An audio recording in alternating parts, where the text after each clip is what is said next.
Lloyd is a hero born from an experiment, and he manages to take down the Demon King. After the fight, he returns to the kingdom expecting recognition, but instead, the king dumps him in a remote territory. That place just so happens to be the nest of the strongest dragon alive. The king clearly hopes the two of them will destroy each other. When he finally meets the dragon, Evelise, they clash hard, and Lloyd almost wins. But instead of finishing her off, the battle takes a wild turn, and they somehow end up married. That's right, man pulls a reverse Uno and tames the dragon, romantically. Later, he's assigned a new mission to take down a shady cult. Turns out, their leader is Sophia, the Witch of Calamity, a powerful girl who was kidnapped and raised by imposters pretending to be her parents. Lloyd defeats the cult and saves her, uncovering the truth behind her past. After everything, Eve and Lloyd decide to adopt Sophia. They bring her home, and from then on, the three of them start living together as a family. A dragon wife, a calamity witch daughter, and a former lab experiment hero. Yeah, it's that kind of story. At the far edge of the Dilgrand Kingdom, there's a strange little family living their best life in chaos. The husband, Lloyd Blanc, is a warrior with a body count higher than most armies. His wife, a literal dragon queen named Evelise. Their daughters, one is Alice, the actual child of the Demon King Lloyd defeated. The other is Sophia, a genius sorceress who earned the nickname Witch of Calamity. Honestly, this family sounds like a glitch in the system, and that's probably because it is. According to rumor, even God made them as a joke. We rewind to when it all started. Lloyd stands over the defeated Demon King, sword pointed at his chest. The battlefield is littered with fallen soldiers, but the Demon King just smiles, impressed. He tells Lloyd no normal human could have done this. He even suggests that Lloyd might be stronger than the gods themselves. Then he hits him with a brutal truth. Once Lloyd takes him out, the world's gonna treat him like a monster. No home, no purpose, just fear. Still, he grabs the blade and tells Lloyd that if he's ready for that life, he should go ahead and finish it. Lloyd raises his sword, ready to swing. The Demon King gives one last piece of advice. He says his death will pave the path Lloyd chose, and that's enough. They exchange a quiet goodbye. Then Lloyd ends it. From behind a nearby rock, someone watches in shock. It's the princess.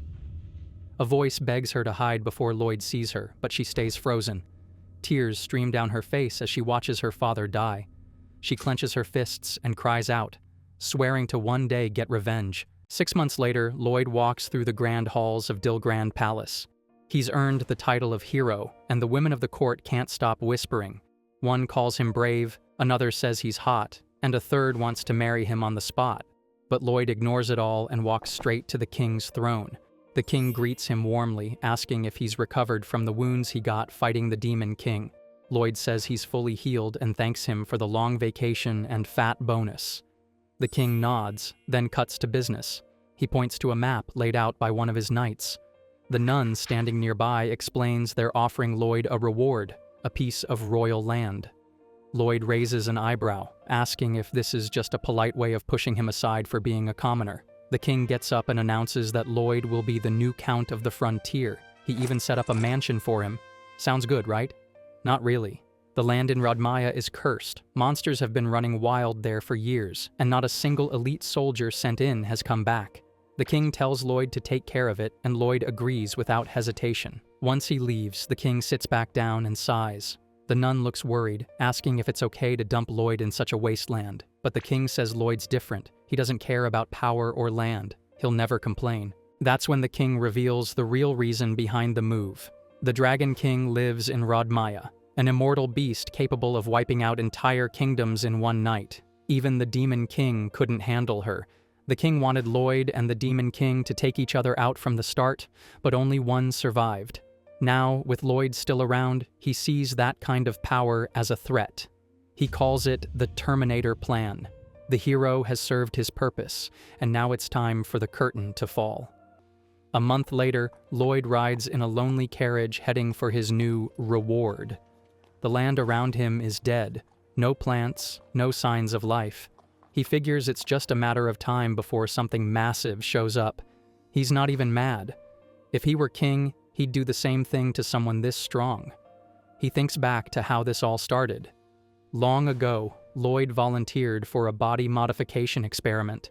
His parents had passed away early, and no one ever treated him like he mattered. He thought the world didn't need him, so he stopped expecting anything from it. But still, he raised his hand that day because a small part of him wanted to feel needed. The scientists said it was a success, called him a warrior, and looked thrilled that it worked. But Lloyd saw the pile of failed bodies nearby and realized what it really meant. After all that, he defeated the Demon King, and now he has too much power, no home, and no purpose. As the carriage keeps rolling, Lloyd wonders if there's still any meaning left in his life. Lloyd sits in the back of a creaky old carriage, half asleep, when the driver suddenly calls out. He lifts his head and asks what's up. The driver says they've hit a dead zone. No grass for the horses, the road's trash, and he's not about to get stomped by some random monster. He's bailing. Lloyd nods, not mad about it, and hops off. The man whips the reins and rides off fast, thinking to himself that this whole area screams death wish. Not even 5 seconds later, a massive sound erupts behind him, and he nearly jumps out of the seat. When he glances back, the ground where Lloyd stood is cracked wide open, and the dude's just gone. Just like that. Meanwhile, deep inside Mount Rodbyre, Lloyd strolls through a dark tunnel with a torch in hand. He mutters to himself that he packed light, so this mission better not be anything too wild. The deeper he goes, the weirder it gets. At the end of the tunnel, he steps into a huge open chamber and hears someone talking. A voice echoes out, asking what he wants. Then boom, a massive dragon shows itself. This isn't just any oversized lizard. This is the Dragon King, and she's not trying to be subtle about it. The dragon flexes, demanding to know why a puny human's in her turf. Lloyd looks up, mildly impressed, then wonders how something that big even fit in here. The dragon roars again, asking if he's too scared to answer. Lloyd just smirks and says that he forgot what fear even feels like. Then he hits her with some legalese. This mountain's part of the Delagrand Kingdom now. He's here on royal business, and he's not leaving. The dragon, clearly not used to being talked back to, warns him to run while he still can. But Lloyd's not a runner. He draws his sword and says, "This is a king's order. No backing down."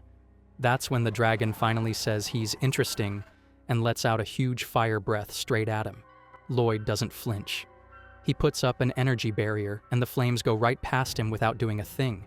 The dragon blinks in shock, wondering how the hell this human just tanked dragon fire like it's a breeze. Lloyd casually explains that he's already broken inside. The dragon tries a tail slam next, but Lloyd catches it with one hand. Yeah, one. Now even the dragon's like, "Are you actually human?" Lloyd shrugs and says he doesn't really know either. Then he drops his sword like a total savage and says he doesn't need it.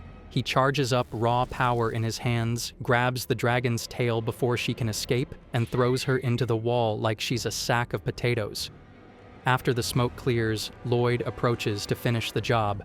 The dragon, for the first time, looks scared, but when he meets her eyes, he hesitates.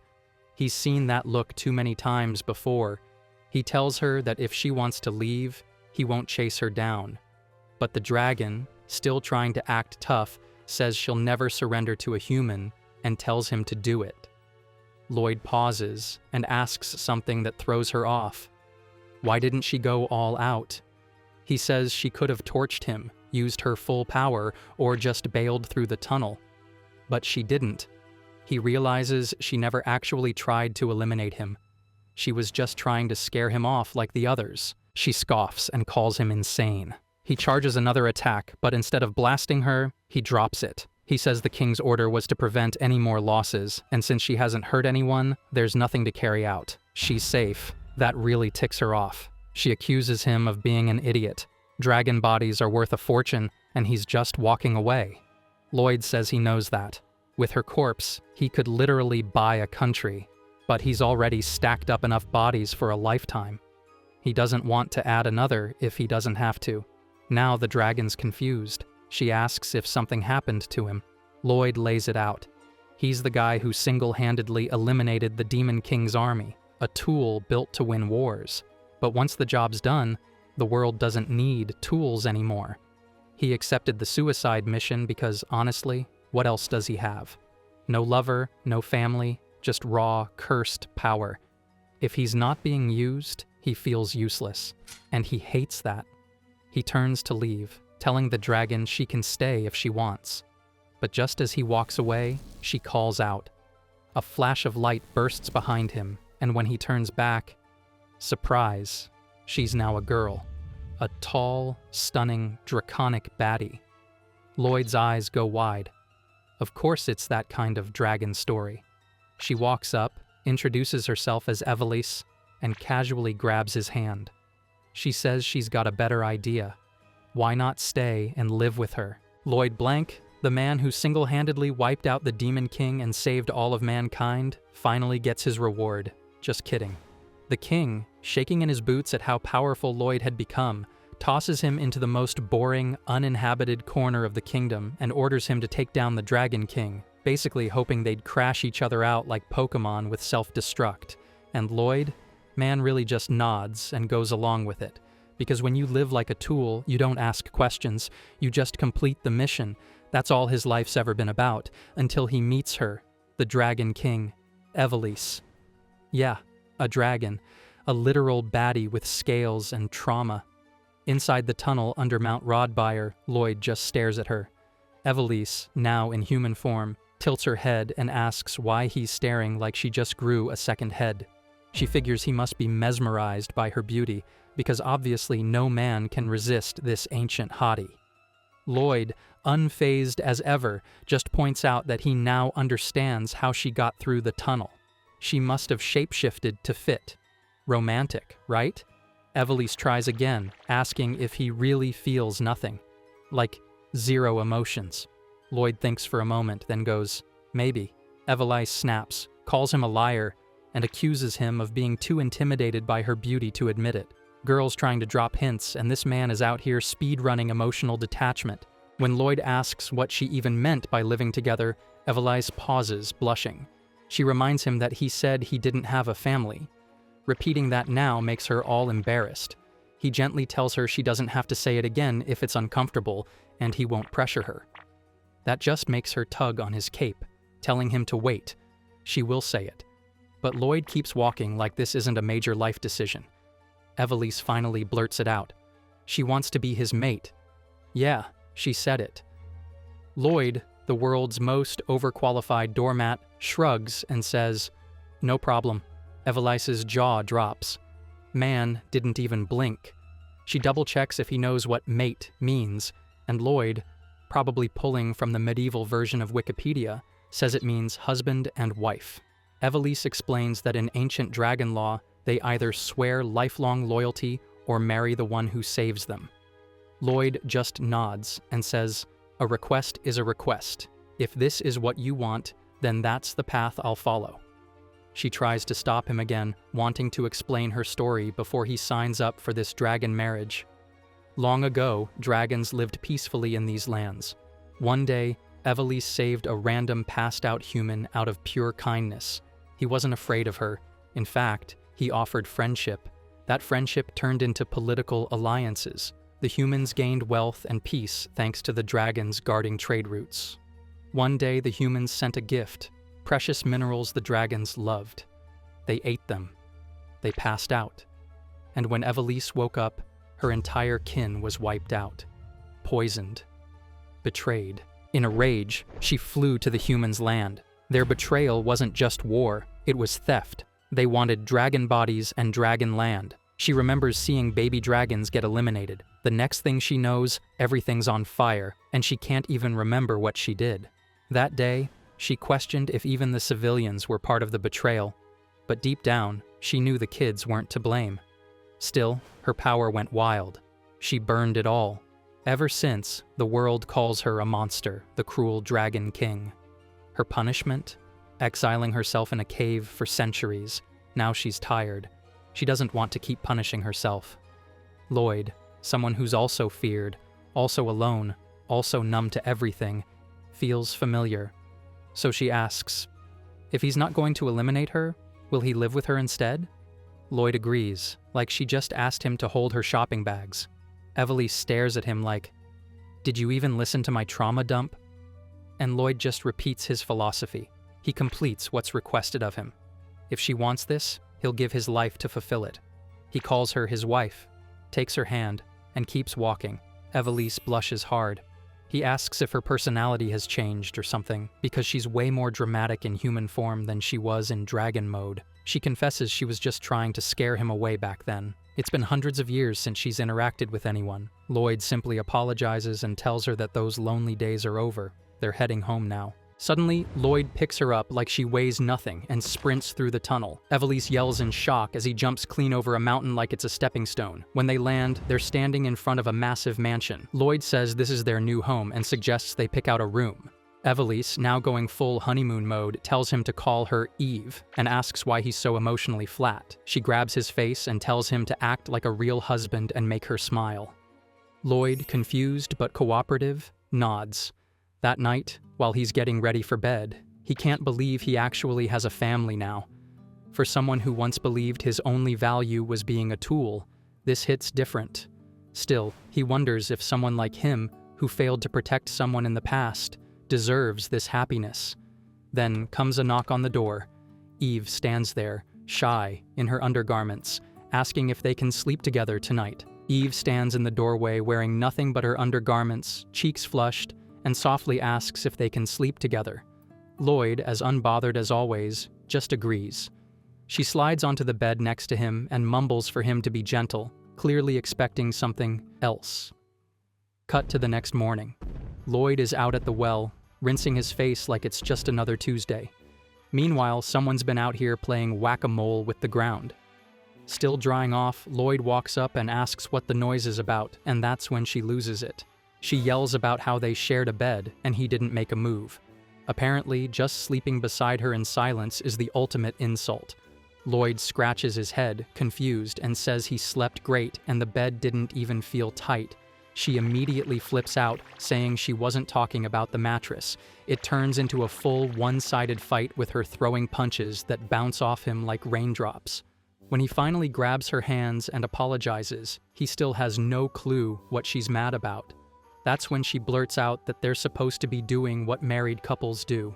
And Lloyd, living under a rock apparently, needs a whole second to realize what that even means. When he finally gets it, he asks if she loves him, and Eve short-circuits on the spot. She's red in the face, muttering about dragon laws versus human customs, and just like that, she bails. She flies off mid-convo, throws on proper clothes, and decides they're not doing anything until they actually fall in love. Lloyd accepts it like it's just another side quest, and sighs, realizing marriage might actually be harder than fighting a demon king. Later, Eve shows up with a weird monster carcass and drops it proudly on the table. She tells him it's a regional chicken and her favorite mineral. Lloyd stares at both like he's in a cooking horror show. He tries the mineral first and almost chips a tooth. Eve blinks and asks if humans can't eat rocks. Then she points at the chicken and says it's fresh. Lloyd takes a bite and immediately regrets it. It's half raw. She offers to fix it, blasts it with fire, and hands over a charred mess. Somehow Lloyd eats it anyway, and even says it tastes great. Eve gets curious, takes a bite, and nearly gags. She wonders if this man's just built different or lying out of love. Either way, she suddenly feels a new kind of pressure, the pride of a dragon wife who wants to cook something that doesn't taste like ash. She asks what's missing, and Lloyd, ever so helpful, says salt. She finally learns about seasonings and asks where to get them. When he says town is 2 days away on foot, she casually says it'll only take her 30 minutes, ready to blast off. Lloyd stops her, reminding her that she needs money. Turns out she's never gone shopping before. A little embarrassed, she asks him to go with her. Lloyd finishes his chicken and agrees, not because he wants to, but because his wife asked him to. He grabs his sword, but Eve tells him there's no need for weapons. After all, he's married to a kaiju. He mentions the possibility of robbers, and she just laughs and transforms into her dragon form. Lloyd immediately gets the message, hops on, and they head off into the sky to do something truly terrifying. Run errands as a couple. Eve takes off toward the city of Ian with Lloyd riding along, wind blasting through his face like he's an unpaid Uber passenger. As they near the city, he warns her to land before someone spots them, so she veers toward the nearby forest. But instead of landing normally like a sane person, Eve drops her transformation mid-air, dragging Lloyd into a full-speed freefall. Meanwhile, she's giddy like it's a date to Disneyland. Once they hit the city streets, Eve's eyes light up like a kid in an anime convention. Everything around her looks exciting and shiny. She spots a meat shop and decides, with zero hesitation, to just grab a raw slab and take a bite. The shopkeeper nearly flatlines from the shock. Lloyd scrambles to pay, trying to explain that his wife is different. When he calls her strange, Eve acts like someone just canceled her birthday, collapsing in disbelief that he said that with a straight face. As they walk through town, Lloyd starts explaining how money works, like she's a toddler with a credit card.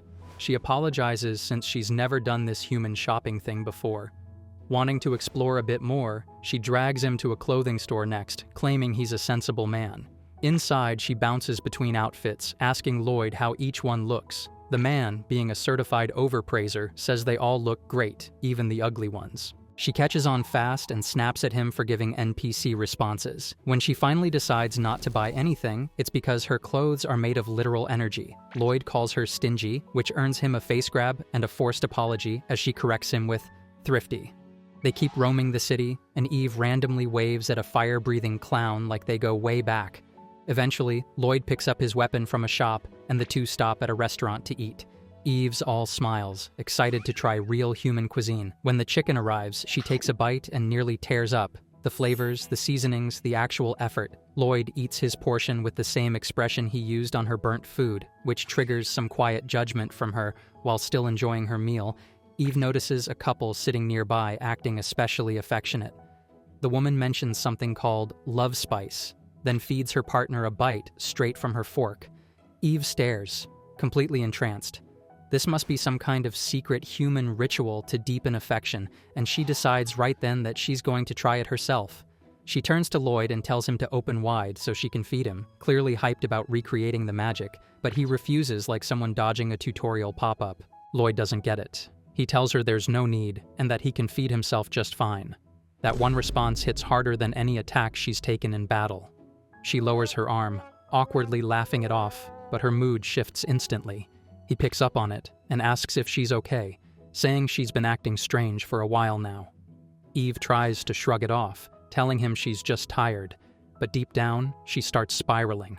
She wonders if she's being clingy or annoying. If maybe Lloyd just sees her as some tag-along with no real emotional weight. Maybe there really is no love in this marriage, just a title slapped on top of obligation. Before the moment gets any heavier, a loud crash breaks through the dining room. One of the customers, clearly drunk and loud, slams a bottle down and starts yelling at a nearby restaurant worker. He's furious over the wine quality and grabs the man by the collar. Eve looks up immediately. Another staff member tries to de-escalate, but the drunk guy demands to know if they're insulting him. The man on the receiving end is clearly frightened, and his wife steps in, begging the customer to let go. That only makes things worse. The attacker throws the bottle right into the man's face, knocking him to the ground. Blood starts trickling down, and the wife cries out, trying to help. The drunk laughs and tells the man he'll forgive everything if he just hands over some money. And his wife. The injured worker gets back up and yells for him to back off, refusing to give up either. At that moment, the drunk pulls out a weapon and raises it to strike. Eve's already moving, but before she can react, Lloyd is suddenly right there. He catches the guy's arm mid-swing with one hand like it's nothing. Everyone around them freezes. The attacker demands to know who Lloyd thinks he is, and when he even got there. Completely rattled by how fast it all happened. Lloyd doesn't flinch and just says he heard someone call for help. Lloyd grabs the attacker's weapon mid-swing like it's a stick someone tossed at him by accident. Calmly, he says that if someone calls for help, he's going to answer. That's just how he operates. The guy yells at him to drop the weapon, but instead, Lloyd crushes it in his grip like a cheap breadstick. The thug stumbles back in disbelief, and Lloyd tells him to let the hostages go. That should have been the end of it, but instead, the guy calls in backup. His whole squad rolls in and surrounds Lloyd, barking orders to eliminate him like he's the final boss in a tutorial level. Lloyd sighs and casually tosses what's left of the weapon, prompting Eve to catch it and remind him not to destroy the restaurant. Priorities. The gang charges him all at once, landing hits that feel more like pats on the back. One of them even swears like it might help.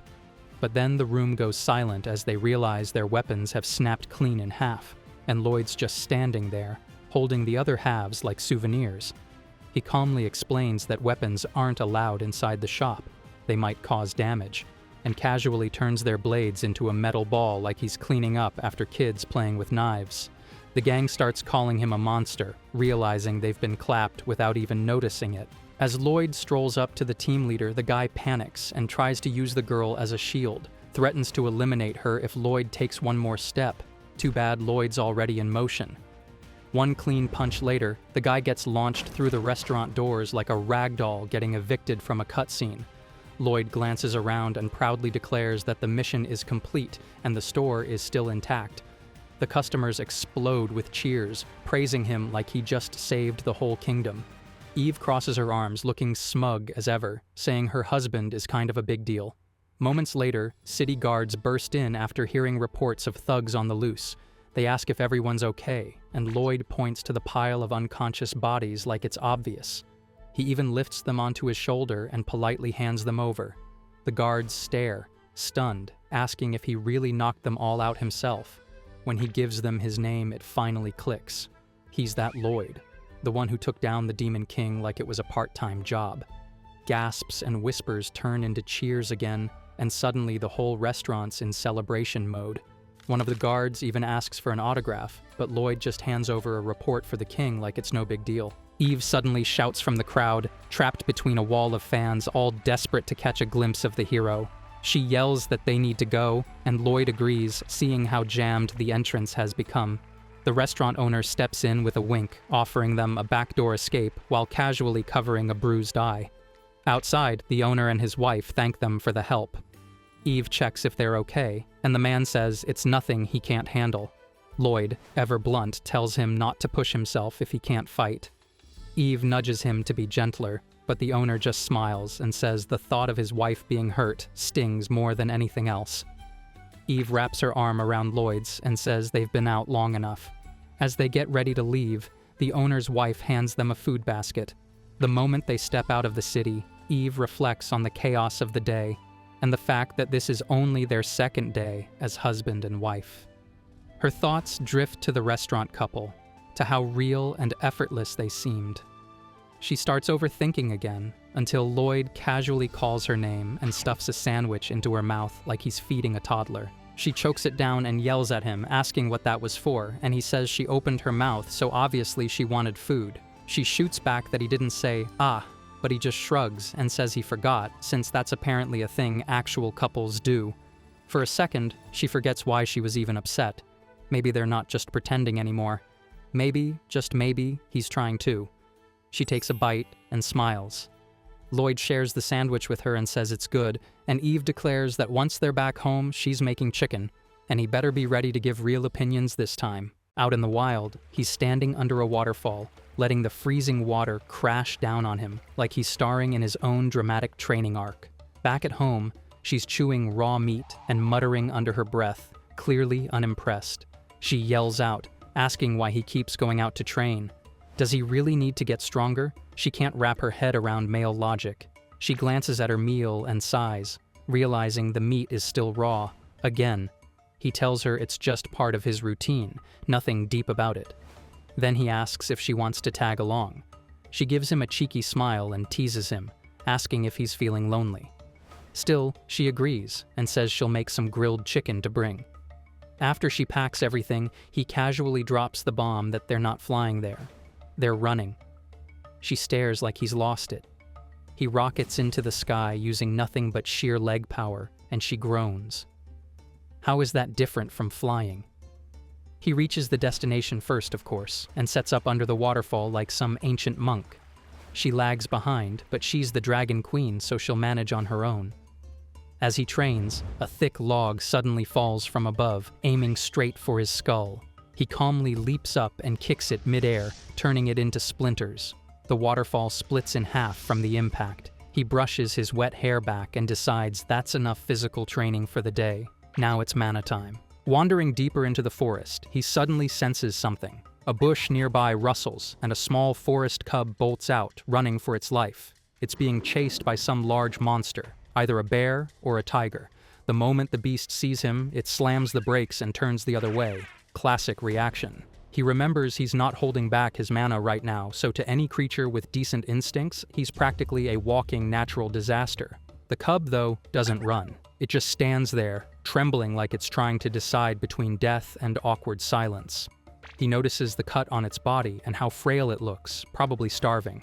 It tries to puff itself up like it's ready to throw hands, but it's clearly all bark and no bite. He sits down, tosses it some meat, and wraps its wound with a bandage. It eats happily. A few monsters creep in, thinking about snatching the meat. He gives them a single glare and they scatter like roaches under a kitchen light. The cub jumps up beside him, curls into a ball, and passes out on the log like it's found a safe zone. Watching it sleep triggers something in him, a flashback from his past. A voice, someone crying, begging him not to leave, calling him brother. Then a low growl snaps him out of it.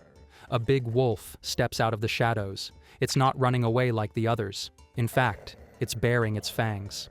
He realizes this one isn't fearless. It's terrified but still refusing to back down. A parent. The cub notices the wolf and sprints over. They touch noses, reunited. He figures it out. That's the mother. She risked everything to find her kid. He watches them and quietly tells her not to lose the cub again. Not like he did. She picks up her child and runs off without a sound. The sun dips lower, painting the sky orange. He sighs, knowing it's time to head back home, where someone's probably ready to bite his head off. As soon as he walks in, she's already fuming. She stomps up and demands to know why he left her behind. She goes off about how terrifying it is to get lost, why he didn't wait, and how she's still not over it. He apologizes, but she clamps down on his head with her teeth like she's trying to tenderize it. He winces and says that her bite hurts worse than that wolf's. She pulls back, scoffs, and says obviously dragons bite harder than wolves. What kind of comparison is that? Then she demands praise. He surrenders and tells her she's amazing. She smirks, satisfied, still clinging to his arm like she owns it. While sharpening his blade, he casually brings up that the king must have received the report about his latest quest. She raises a brow, asking which one he means. He mentions it's the Dragon King elimination request. Now she's curious. What exactly did he write in that thing? He keeps cleaning the blade and tells her plainly, like it's no big deal. Back at the royal castle, the king is losing it. He screams like he just read the worst twist in royal history. A nun nearby rushes in to check what's going on. He throws the paper at her like it's cursed. She reads that Lloyd straight up married the Dragon King and blushes like it's the cutest romance novel plot ever. The king glares, demanding how she can be so chill about it. He storms around yelling about how this isn't just some fairy tale. It's a threat. The strongest hero and the most powerful dragon forming a marriage alliance? No way it's legit. He jumps to conclusions like a conspiracy theorist on a caffeine high, convinced they're scheming against the kingdom. She tries to reason with him, but he's already made up his mind. They both have to go. He suddenly remembers there's someone who can take them down, and the nun nervously wonders who he's talking about. Back at home, Lloyd repeats the report contents and finishes polishing his blade. She stares at him like he just posted their wedding photos on a military memo. She's mortified and tells him it's way too much, that now the king probably thinks something weird is going on. He looks confused, asking if he messed up. She's flustered, mumbling about how embarrassing it is and how the king definitely misunderstood everything. Then a voice outside starts yelling Lloyd's name like they're announcing a WWE entrance. The guy won't shut up, claiming the king's orders have arrived. She groans, yells back that they heard him the first time, and tells him to zip it. The guard continues like he's hard of hearing, declaring the new mission is to eliminate a group called the Wand of Redemption. He drops the message and rides off dramatically. She turns to him and asks what kind of weird cult they're dealing with now. He explains they're a bunch of self-proclaimed chosen ones, obsessed with mana. Everyone in the group can manipulate it, and they look down on anyone who can't. He says they basically treat non-mana users like trash and enslave them for sport. She scoffs and calls them weaklings, bragging that real power doesn't need fancy spells. Reading further, he tells her the report mentions how tough the wand's magic actually is, especially this so-called Witch of Calamity. It says she's on par with a dragon king. That flips a switch in Eve. She's not having it. Her eye twitches as she grabs his face and pulls on his cheeks. How dare they compare her to some mystery mage? She's the dragon queen, not some mid-tier knockoff. She's convinced the king's pulling another sneaky move. First, he tries to pit them against each other. Now, he's hoping the cult will do his dirty work instead. She tells him to decline the quest. He looks at her like she's grown a second head and says he's still going. That disappoints her, and she tells him it makes no sense to keep working for a guy who clearly wants him gone. He agrees the king's a shady dude, but points out that the wand of redemption is still hurting innocent people. Unlike her, they don't care who they hurt. So, if someone's crying for help, he'll answer. That's just what he does. She glares, but eventually softens up, admitting she knew he'd say that. She says fine, but she's coming too. He nods like it's expected. Meanwhile, at the Wand of Redemption hideout, their members are kneeling in front of a stage, chanting like they're trying to summon internet clout. Behind the curtain, a mysterious voice speaks, calling herself the Witch of Calamity, Sophia. She steps out and refers to two people as her mama and papa, while her cult eats it up and starts chanting about mana like they've been brainwashed on a budget. Up in the sky, he's riding on her back like it's the world's most powerful Uber. He says it's time, and she dives toward the enemy hideout. Suddenly, she senses something strange in the air and asks if that's really where the cult's based. He confirms it, but she's skeptical. Something about it feels off, and she warns that barging in might be a bad idea. Flying high above the enemy hideout, he rides on her back as they approach the suspicious-looking building below. He suggests heading in, but she hesitates and says charging in might not be the smartest move. He insists they don't have a choice, so she decides to go full send. She powers up her attack, claiming the mana barrier around it will be nothing against her strength. She launches straight at it like a heat-seeking missile, but instead of blowing it to bits, she just smacks into it like a confused bird hitting a window. Turns out, that mana barrier is way tougher than expected. He reminds her that he's said to go in, not cannonball into it like a dragon-shaped wrecking ball. Before they can rethink the plan, the building activates its defenses and starts shooting at them. She's baffled and asks if that's magic. He tells her it's a set of magic weapons, powered by absurd amounts of mana. She scoffs, saying humans have way too much time on their hands if they're out here building mana guns. He tells her to give him her foot. She tries, but ends up getting hit by one of the blasts mid-pose. Still, she holds position while he jumps off her foot and launches straight toward the building. He crashes through the barrier like it's made of glass and demolishes the weapon firing at them.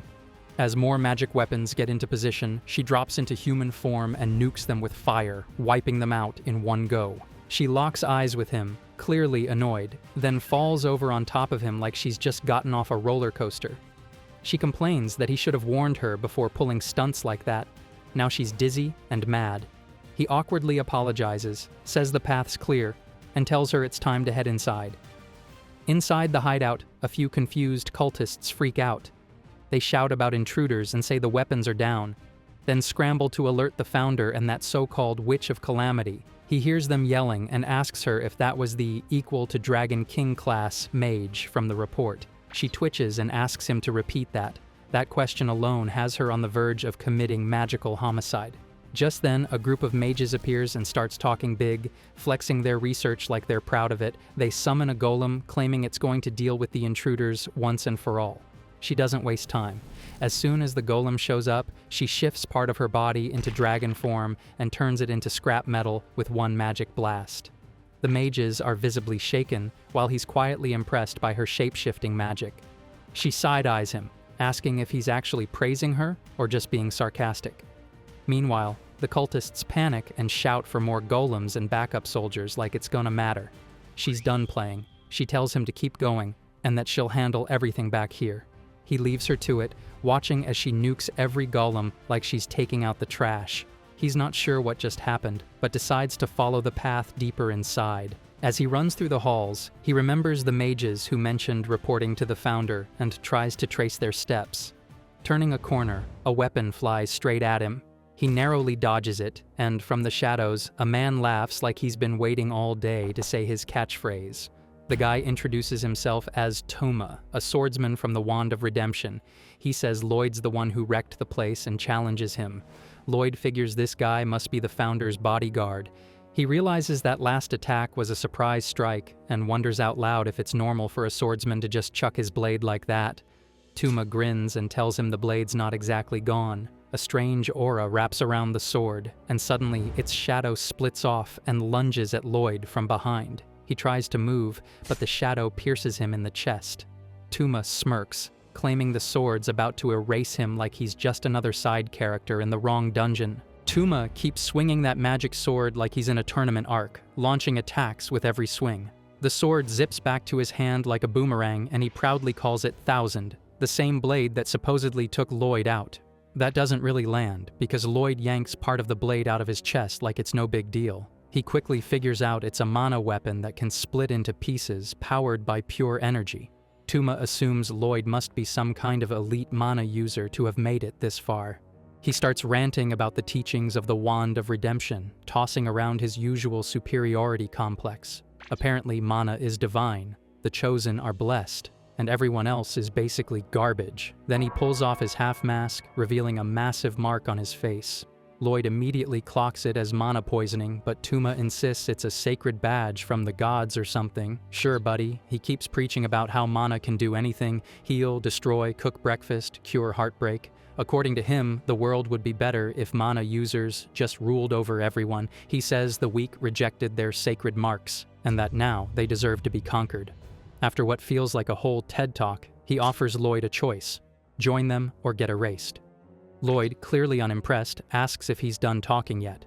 With that, Toma makes his move and hurls all his swords at once. Lloyd doesn't even bother blocking, just walks forward like he's invincible. Toma thinks he's landed the final hit, but then sees Lloyd blitzing toward him like nothing happened. In a flash, Lloyd grabs Toma's arm and crushes it, making it clear he wasn't here to negotiate. He says it made more sense to just eat the damage and heal up instead of deflecting each blade one by one. Toma watches in shock as all those wounds vanish like someone hit the reset button. He stammers out a question about what kind of mana Lloyd even uses. Lloyd shrugs and says he can absorb infinite mana because, well, he's the main character.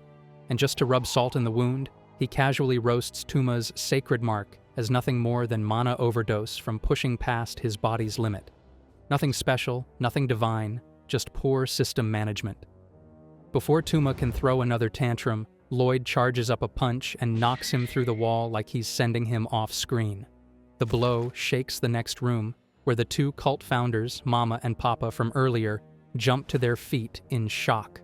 The mages start panicking when they realize even Toma lost, and in the middle of their meltdown, a young girl stands calmly behind them.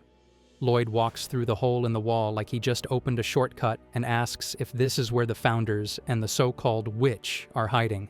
His eyes land on the kid in the back, surrounded by a thick aura of mana. She steps forward with a sweet smile, introduces herself as Sophia, and confirms that, yep, she's the Witch of Calamity. Sophia calmly introduces herself as the Witch of Calamity, which makes Lloyd pause for a second. He's heard rumors that she's on par with the Dragon King, meaning she's no joke when it comes to magic. She smiles and asks what she should call him, and he replies with his name, adding that people usually just call him the hero. Everyone around them suddenly freaks out once they realize who he is, the guy who defeated the Demon King. Sophia politely bows and says it's a pleasure to meet him, and Lloyd returns the greeting. One of the cultists asks what the hero is doing there, so Lloyd pulls out the official mission scroll and shows them. He explains that it's from the King of Dilgrand, and lists the Wand of Redemption's crimes: terrorism, kidnapping, and more. The order is clear. He's there to eliminate the cult. But he calmly tells them that if they surrender now, he won't have to go that far. Sophia blinks in confusion and quietly asks her mama and papa what terrorism and kidnapping even mean. She says those words sound scary and wonders if Lloyd is a scary person. Her papa, trying to hold it together, mutters that as long as they have her, even the hero won't stand a chance. Her mama clings to her and tells her that Lloyd's just a bad guy who's bullying them. Sophia nods like she believes them and softly asks Lloyd not to bully anyone. Lloyd, sticking to his mission, tells her he can't do that because this is a royal order. That's all her papa needs to hear. He calls Lloyd an enemy and tells Sophia to protect them. She hesitates but agrees, lifting her hand as her parents bolt away from her.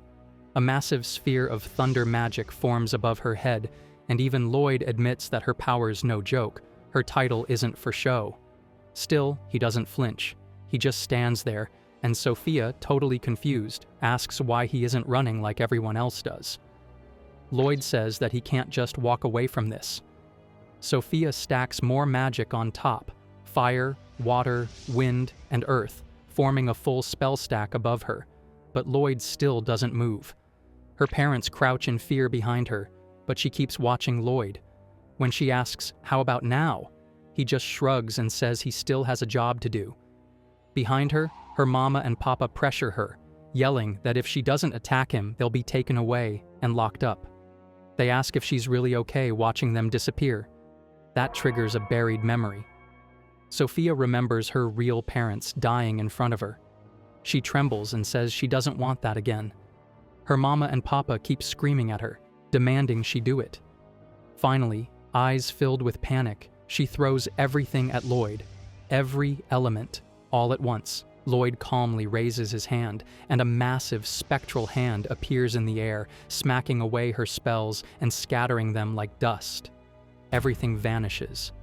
Her parents stare, stunned. They ask what Lloyd just did, and he explains that he split her magic apart and absorbed the raw mana before it could explode. Everyone looks terrified now, including Sophia. Lloyd offers them one last chance to surrender. Sophia's papa snaps, calling him a liar and claiming they'll all be eliminated anyway. Lloyd agrees but says it won't be for nothing. They destroyed cities, kidnapped people, and left a trail of death behind. Sophia turns to him, confused. She says that her mama and papa told her they were just chasing bad people away. Her papa barks at her to finish Lloyd off and asks again if she's really okay with losing them too. Her hands shake as she remembers her past. She sees the day her real parents died, the day these two strangers showed up, smiling with something evil in their eyes. Her voice cracks as she says she doesn't want to be alone again. She doesn't want to lose them again. She doesn't want that. Suddenly, a massive surge of mana bursts out of her like an emotional meltdown turned magical disaster.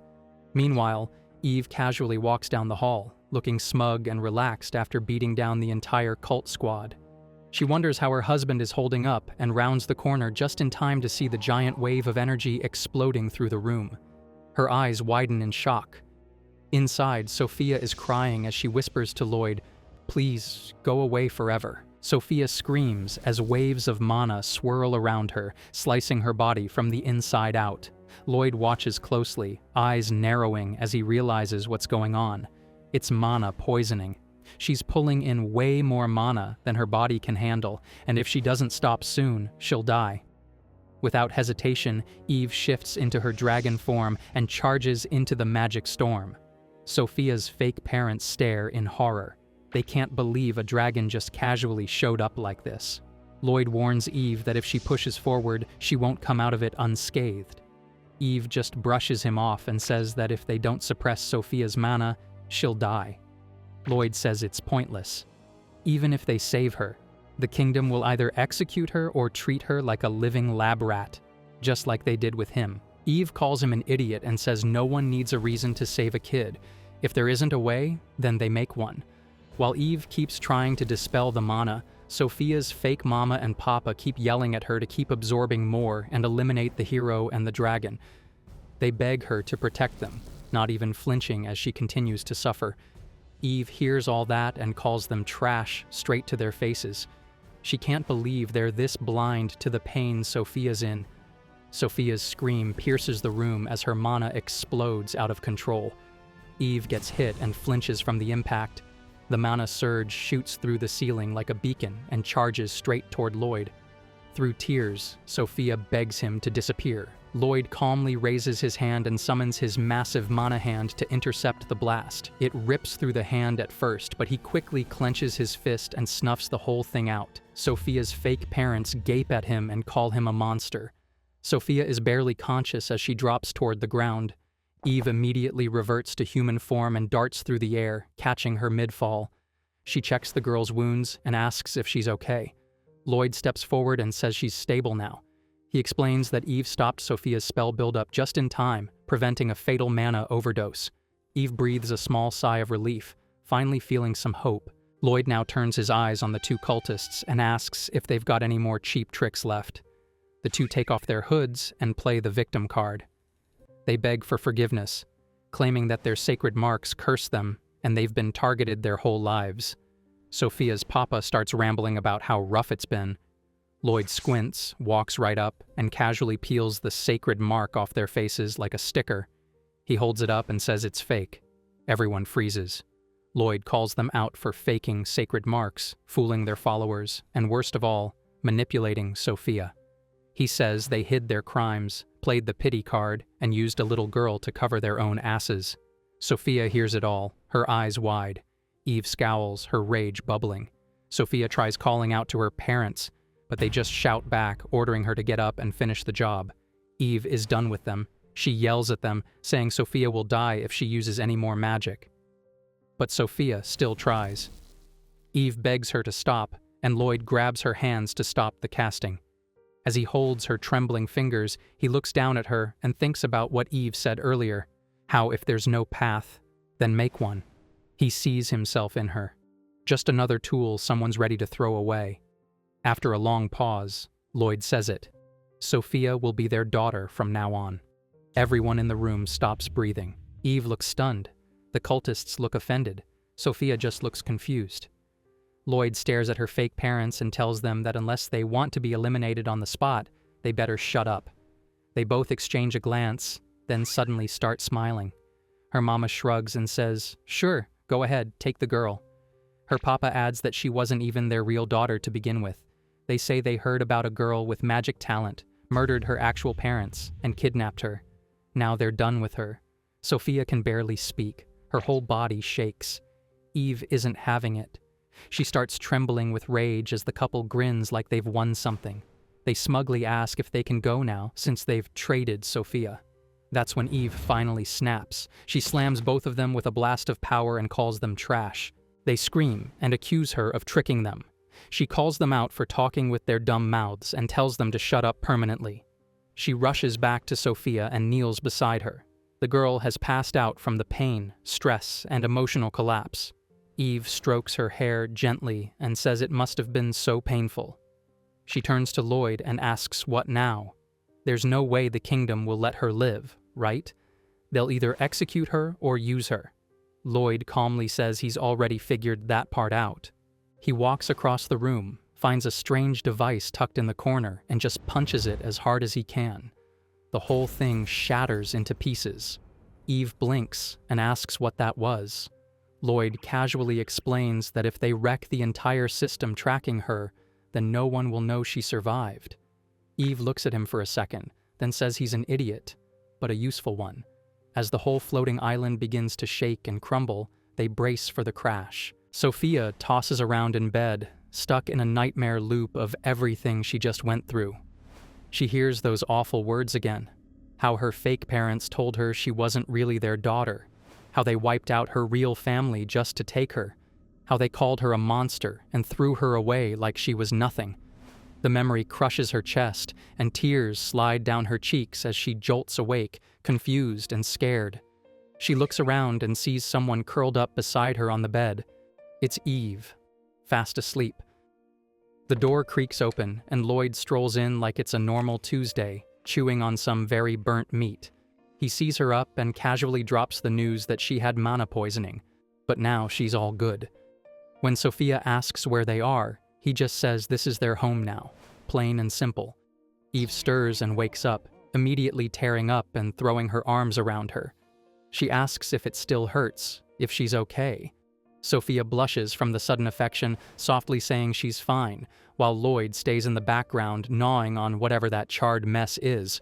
Sophia's stomach rumbles loud enough to break the tension, and Eve immediately jumps up, saying she's been asleep all day and must be starving. She rushes to make something and returns with a sandwich that looks like it's been through war. She nervously serves it at the table, apologizing for how it looks, but promising the taste is decent. Lloyd, ever the culinary critic, mutters that she actually used the one piece of meat that turned out okay, and she hisses at him to shut it. Sophia takes a bite, and despite its appearance, she smiles. Eve asks if she's just saying that to be polite, but Sophia shakes her head and says it's delicious. After all, her fake parents only ever gave her cold leftovers. This one's warm. This one's made for her. That one comment turns Eve into a waterfall again, telling her to eat as much as she wants. Lloyd, on the other hand, is in the corner chewing on a meat bone like it's a snack. Sophia finishes her food, thanks Eve sincerely, and gets pulled into another hug with tears still on Eve's face. Then Lloyd, in his usual timing, drops a bomb. He casually says he handed Sophia's fake parents over to the kingdom and they're gonna be executed soon. Eve looks at him like he just pulled a punchline out of nowhere. Sophia, on the other hand, remembers how her real parents were murdered, and her eyes fill again. She says that all of it happened just so they could steal her, and Eve pinches Lloyd's face like she's holding back from throwing the whole man out the window. Sophia hesitates, then asks the question quietly, if Lloyd and Eve are going to be her new parents. Lloyd doesn't flinch and says they will if she's okay with it. But the trauma runs deep, so she asks why they do that. What if they just want her magic too? Girl, one's a dragon and the other's a walking cheat code. Your magic here is nothing but party tricks here. That's when Eve gently takes her hand and shuts that thought down fast. She tells her it's not about using anyone, it's about protecting kids until they're strong enough to stand on their own. No child should be treated like a tool, ever. Lloyd, being Lloyd, says he's only doing this because Eve asked him to. She instantly smacks him upside the head and calls him an idiot, demanding he give an actual reason. He pauses, thinks, then says it's because when Sophia risked her life back then, she reminded him of himself. He didn't want to let her end up like he did. That confession catches Eve off guard, and she blushes a little. Sophia, still unsure, says they'll just end up getting attacked because of her. But little does she know, she's living under the roof of a cheat code couple. Lloyd, the plot-armored protagonist himself, and Eve, literal dragon royalty, tell her not to stress. They don't just talk tough, they are the strongest couple around. Eve says it with her whole chest, no hesitation. That line makes Sophia finally crack. She starts crying again, overwhelmed by all of it. Eve gently tells her that from today, they're officially her mama and papa. Lloyd flashes back to when he and his sister cried after losing their parents. He walks over, pats Sophia's head, and calls her Cain, just like he did back then. He tells her everything's going to be okay now. He'll protect her. Then, in a rare moment of softness, he hugs her too. Eve stares in shock, asking if he ate something weird. Maybe one of her mystery meals finally broke him emotionally. She starts apologizing for all her past dishes, clearly convinced this hug is food-related. Lloyd brushes it off and just says he felt like this was the right move. Sophia continues crying, her little heart finally cracking open for real. Eve encourages her to cry it all out, and Lloyd says she's allowed to. This is her home now too. No one's going to take that away from her. That night, Sophia lies quietly in her new bed. Earlier, when Eve asked which room she wanted, Lloyd told her to pick whichever one she liked since there were so many empty rooms. Now, looking around at how spacious it is, she hugs her pillow with a huge smile on her face, completely overjoyed. The next morning, Eve catches a chicken and finds an egg, planning to make breakfast for Sophia and Lloyd. As she prepares, she thinks to herself that there's no way she's letting Sophia eat raw meat or burnt food like Lloyd does. She wants to make something decent before the girl wakes up. She heads to another room, calling out to Lloyd and asking if he's awake because she wants him to test her grilled chicken. But when she enters, she sees something unexpected. Lloyd is lying on the bed, and right next to him is Sophia. He greets her with a casual, "Good morning," and Eve, wide-eyed, immediately asks what Sophia is doing there. Lloyd shrugs and says she was already there when he woke up. A moment later, Sophia opens her eyes, stretches, and greets them both with a sweet, "Good morning." Eve, still confused, asks again why she's in Lloyd's room. Sophia lowers her head and apologizes, saying the room she got was too big and she didn't want to sleep alone. Lloyd adds that she must have been scared, and Sophia gives a small nod in agreement. Hearing that, Eve hugs her happily, telling her that they're her parents now, so there's no need to be shy. Although a little jealous, she pouts and says that next time, Sophia should come to her room instead, since she's warmer and way nicer than Lloyd. She promises head pats and brushing her hair too, so Sophia should come to her room when she's scared. Sophia agrees, hesitates for a second while trying to call Eve Mama, then quickly switches to sister before rushing to the bathroom to wash her face. Eve sighs and tells Lloyd that Sophia still won't call them Mama and Papa yet. Lloyd admits he doesn't really get it either, but he agrees with her. A little disheartened, Eve rolls around on the bed, saying it'll take some time, but they'll get there eventually. Just then, she remembers the chicken she left cooking. When she serves it, the meat is totally burnt, and she awkwardly announces that breakfast is ready. She hands it over to Sophia and Lloyd, apologizing that she didn't start early enough and it could have turned out better. Lloyd eats it without complaint, because of course he does, but Sophia doesn't touch it. Eve offers to go to town and buy something instead, but Sophia stops her and asks if she can try making something herself. Eve is surprised, but lets her. Sophia ends up preparing a well-cooked breakfast, and as she serves it, she apologizes in case it doesn't taste good. Lloyd and Eve try it, and both are shocked. Eve says it's perfectly grilled and the saltiness is just right. Lloyd agrees that it tastes great. Sophia smiles, relieved, while Eve collapses to the floor, groaning that she can only make terrible food. Lloyd reassures her, saying he already told her before, if she cooked for him, then it's good enough. That cheers her up. Then she turns to Sophia and asks her to teach her how to cook.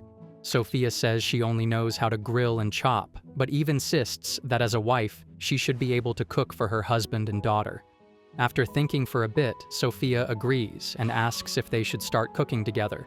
Eve lights up and hugs her, saying that sounds perfect. She immediately says they should prep lunch next and calls Lloyd over to help. Sophia, smiling, remembers the times her real parents asked her to help cook with them too. The moment turns sweet, even though Eve ends up yelling at Lloyd because he used too much force and broke something again. Later that night, Sophia and Eve take a bath together. While drying off, Eve holds Sophia's hand and says they should sleep together tonight. She then hears some noise from the kitchen and yells out to Lloyd that the bath's ready, and they're heading to bed first, so he shouldn't stay up too late. In the kitchen, Lloyd is fixing the table he broke earlier. Just then, Sophia turns to him and softly calls him Papa. He freezes, and so does Eve.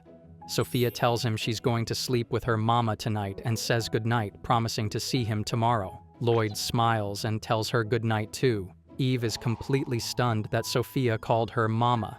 Overcome with joy, she picks Sophia up in a tight hug, saying she's going to spoil her so much tonight. Sophia looks genuinely happy, and Eve asks out loud why her daughter is so unbelievably cute. Lloyd chuckles and tells them to save the cuddles for the bedroom since it's bedtime. At the Spiral River, he's out there swimming like a lunatic, while Eve yells through a mic like she's coaching the Super Bowl. She's flapping her wings like crazy, hyping him up to power through the waves. Meanwhile, Sophia just stands there, blinking, wondering how this even became her life. Rewind to that morning, Eve looks outside and says the sky's clear and sunny. He nods and casually brings up the idea, and she's instantly down. Sophia asks what they're talking about, and they hit her with something called Great Cleaning Day, whatever that means. Apparently, it's not just laundry day. It's wash the whole house top to bottom with borderline magic day. He starts gathering bed sheets, curtains, rugs, basically everything not nailed down. Sophia offers to help, but still doesn't get why he's boxing up breakables like there's a moving truck coming. Once everything's cleared, Eve spreads her wings, warms up like she's about to perform, and lets loose a storm-level gust that blasts through the house. Dust gets ripped from every corner like it's running from a hurricane. He explains that it's faster this way since the house is massive, but last time he tried, he almost sent the place into orbit. Eve made him sleep outside as punishment, but of course he calls it peaceful, like stargazing from a flying mattress is some kind of luxury retreat. Typical him. When the wind settles, Eve's hair is all over the place, but a quick shake and it's back to perfect. He grabs the boxes and says it's laundry time now, and Sophia still doesn't understand why it feels like they're heading into battle again. They drag the mountain of laundry to the river like it's part of a survival challenge. Down by the water, Eve starts shouting random phrases like she's narrating a boss fight. She says big stuff doesn't fit in there well, so the river's the only option. He comes out of the water with a soaked box like he just won round 3, and she towels him off like a proud coach. Then they toss everything out to dry and finally get a moment to breathe. Later, Eve and Sophia chill in a hot spring Eve found while flying. She leans back and says it's nice, and Sophia agrees. When asked if he's joining, Eve says he ran off for more exercise, toward the literal horizon.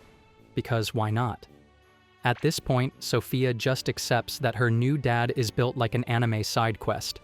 As the water warms them up, Eve gets quiet and asks if Sophia's having fun. She hesitates. Eve starts to say something deeper, but backs off and just sighs about wanting an outdoor bath at home. Big enough to swim in, obviously. Of course she wants a full spa. No halfway plans in this house. Later, Eve shifts into her dragon form and carries both of them back through the sky. With clean laundry bundled up, he checks in to see if Sophia's tired. She shakes her head and looks at the stars instead. She says they're beautiful, and he casually says it reminds him of the night Eve kicked him out for overusing wind magic. Not exactly a compliment, but he's unfazed. Sophia, watching the sky, wonders if she ever did something bad. Would Eve be mad like her real parents were? Eve says maybe, but she'd never make her sleep outside. That hits her. She says spending time like this, with both of them, feels like what she wants normal to be, and she actually means it. They both quietly agree. Eve says tomorrow will be even more fun. She even offers to fly Sophia above the clouds. He throws in a warning about the thin air, but seems ready to go. Sophia smiles and says maybe not. Meanwhile, near Ian Town, someone's sprinting through the dirt, clearly running from something. She trips over a rock but pops back up like it's nothing. A figure nearby rushes over and calls her princess, asking if she's okay. She shrugs it off like it's no big deal. After all, she's the daughter of the Demon King, Duke, and her dad, a king among kings. Confidence level, unshaken. Sophia pauses, looking down at her shirt with a confused face. He asks if something's wrong, and Eve checks to see if she's hurt. She shakes her head and says a button is coming loose. Probably got snagged on something. Eve lets out a dramatic breath, thinking it was serious, and immediately volunteers to fix it. According to her, it's just a quick job with needle and thread. 5 minutes later, the shirt looks like it fought a bear and lost. Eve stares down at the scraps she created and just freezes. He raises an eyebrow. Sophia stays silent. The silence is brutal. Finally, Eve bursts into tears and says they should just buy new clothes. She apologizes while cradling the ruined shirt like it's her latest victim. When they reach Ian Town, Sophia looks around with wide eyes, clearly excited. It's her first time here with both of them, and the timing feels right. He casually asks if she can just create new clothes using mana, but Eve jumps in and says he's killing the mood. Sophia admits she can make water and stone with magic, but she's never tried building full-on outfits. As they grab skewers from a food stand, Eve explains that creating objects from mana isn't easy. The more complex or durable the item, the harder it is to form. She can recreate basic clothes if she's seen them before, but weapons or food, that's a no-go. She even tried to conjure up a meat skewer once, but all she got was a puff of raw mana and disappointment. Apparently, if the creator moves too far away from the creation, it just disappears.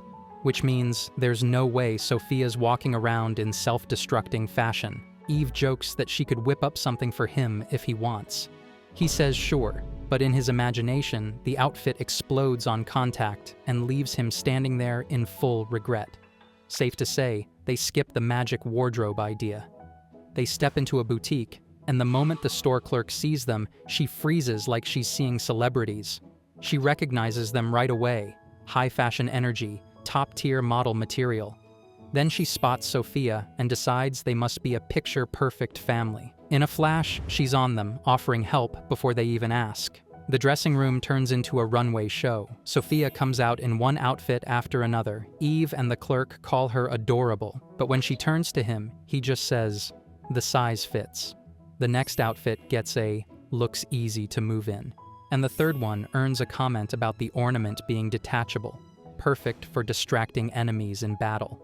She starts to look a little bummed out. The clerk throws in that they've got plenty more to try, and Eve praises her hustle like she's closing a million-yen sale. He notices Sophia getting quiet and asks if something's wrong. She says she's just tired. Eve offers to pick out some extras while Sophia takes a break. She asks to step outside, and he goes with her to keep an eye out. The streets are busy today, and it only takes a moment for her to slip into the crowd. Panic kicks in when she realizes he's nowhere in sight. She calls out, turning in every direction until he finally spots her and pulls her back. He holds her hand and tells her to stay close. As long as he's around, she's safe. But if she's wearing anything hard to move in, she needs to stick to him or Eve. That finally gets a small smile out of her. He mentions she's been quiet all day and throws in a joke about cavities and finding a dentist. She says she's fine now. Back at the shop, Eve sees them holding hands and raises a suspicious brow. He explains that the crowd nearly separated them. Then he points at the mountain of bags behind her, asking what's up with that. Turns out Eve couldn't decide on anything, so she bought everything. She hands him the bill and says it's his problem now. She also pouts that it's unfair he got to hold Sophia's hand. Sophia blinks, then grabs Eve's hand too and says they can all hold hands together. That's all it takes. Eve instantly forgives them, smiling like she just won the lottery. That night, they finish eating, bellies full and moods high. Sophia says the food was delicious. He's carrying every single shopping bag like a walking delivery cart. As they get ready to leave, someone runs straight into him out of nowhere. He steadies himself, confused, and says they just bumped into each other. But then the hood falls back. Long ears peek out. Eve and Sophia freeze. He stares at the girl and realizes something immediately. Those ears look exactly like the Demon King's. She's a demon. Sophia's quietly enjoying her first outing when Lloyd, with zero filter, suddenly says the girl who ran into him is a demon. Like, maybe help her up first before dropping lore bombs, my guy. He stares at her ears and thinks back to when he took down the Demon King, which should have ended the whole humans versus demons beef. So what's she doing here in the middle of a human town, acting like it's just another Tuesday? The demon girl freezes, panicking because she didn't expect anyone to clock her that fast. Like girl, just pulling up your hoodie doesn't make you invisible. That's Clark Kent tier disguise energy. She squints at Lloyd, trying to place where she's seen that blank expression before, but instead of answering, she bolts. Well, tries to. She immediately faceplants into the pavement like she's in a rom-com intro, then mutters to herself, wondering why she's built like a bad luck magnet. Eve, being the mom friend, offers her hand, and the girl snatches it, then flips her attitude instantly. I don't need help from humans, she says, still gripping Eve's hand like it's a lifeline. Eve just blinks, confused. It takes a second, but she finally gets it. This girl is so weak she couldn't shake off a light grip. Eve lets go out of pity, and the demon eats dirt again. She shouts not to just drop her like that. Honestly, she's acting like a feral kitten, tiny, loud, and weirdly adorable. As Eve tries to help her up again, Lloyd spots someone fighting in the background. Turns out it's her guard, Mizuki, rolling in like a backup character with unfinished side quests. She warns them to scram if they don't want to get hurt. Bless her heart, she has no idea she just threatened the most cracked family in the kingdom. Eve's eye twitches, ready to start swinging, but before she can go full dragon mode, someone creepy materializes out of the shadows like an Elden Ring boss intro. His name's Fain, and he's another demon. He starts monologuing about how long Princess Alice plans to run away from him. Mizuki jumps in front of her like the loyal guard she is. Fain's still talking, asking why she hates him so much, acting like a hurt boyfriend. Alice shuts him down fast, telling him to know his place since he's just a servant. Bro, this is not how you shoot your shot. You need a Riz intervention. Fain gets pressed and says she shouldn't disrespect her own husband, which makes everyone pause. Alice instantly denies it, saying she never agreed to anything. The only ring involved is the one in his delusional little mind. Fain fires back, saying she's only famous thanks to her dad and has no real magic skills, so she should at least be his wife. This man thinks being annoying is a love language. He really needs a restraining order. He even calls out the family heirloom she's carrying, mocking her by saying her father couldn't even use it. Mizuki claps back, calling him a clout-chasing thief. Honestly, at this point, even his insults are mid. But then he gets nasty, saying it'd be fun to train both Alice and Mizuki like dogs and even licks his lips. Nope. Lock him up. This isn't anime villain. This is straight-up jail material. That's enough for Sophia and Eve, who step forward like they're tag-teaming a boss fight. Eve says she can't stomach hearing any more of this, and Sophia, bless her, says she doesn't get what's going on, but bullying is bad. Fain orders his henchmen to attack, but they get folded in record time. Lloyd's just chilling while Eve's tail slips out, exposing her dragon side. Fain sees that and instantly backs up, finally realizing they're built different. He asks what they're even doing here, and Lloyd tells him that's his line. If someone's dragging his wife and daughter into demon drama, he's not about to let it slide.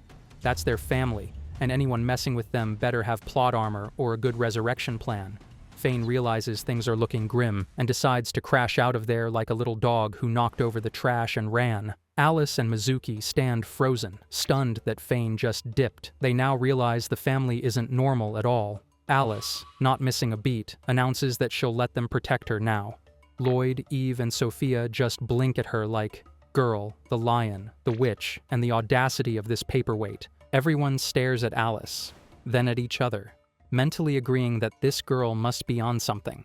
Without a word, they just turn around and start heading home like they didn't just get offered a royal quest by a literal demon princess.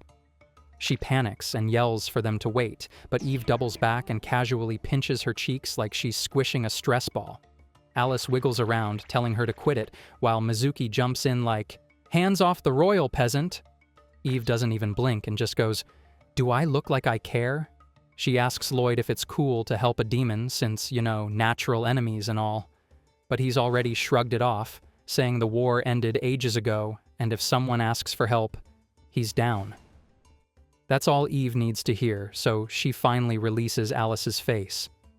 Rubbing her cheeks like she just got clowned in public, Alice quietly asks if they'll really help. Eve hits her with a deadpan. "Not unless you learn how to ask properly. Even kids got more manners than you." Taking the L, Alice introduces herself and Mizuki, explaining that her dad used to be the head of their noble family, but now he's dead, and Fain's out here power-grabbing like a B-tier anime villain. She asks for their help, but Lloyd's already 10 feet away, tossing out a casual, "Why are you all still standing there?" Like bro really just wants to go home and chill. Eve sighs, apologizes on his behalf, and accepts the request, proudly telling them that guy is her husband. Their brains lag for a second before Eve shifts into dragon form and tells everyone to hop on.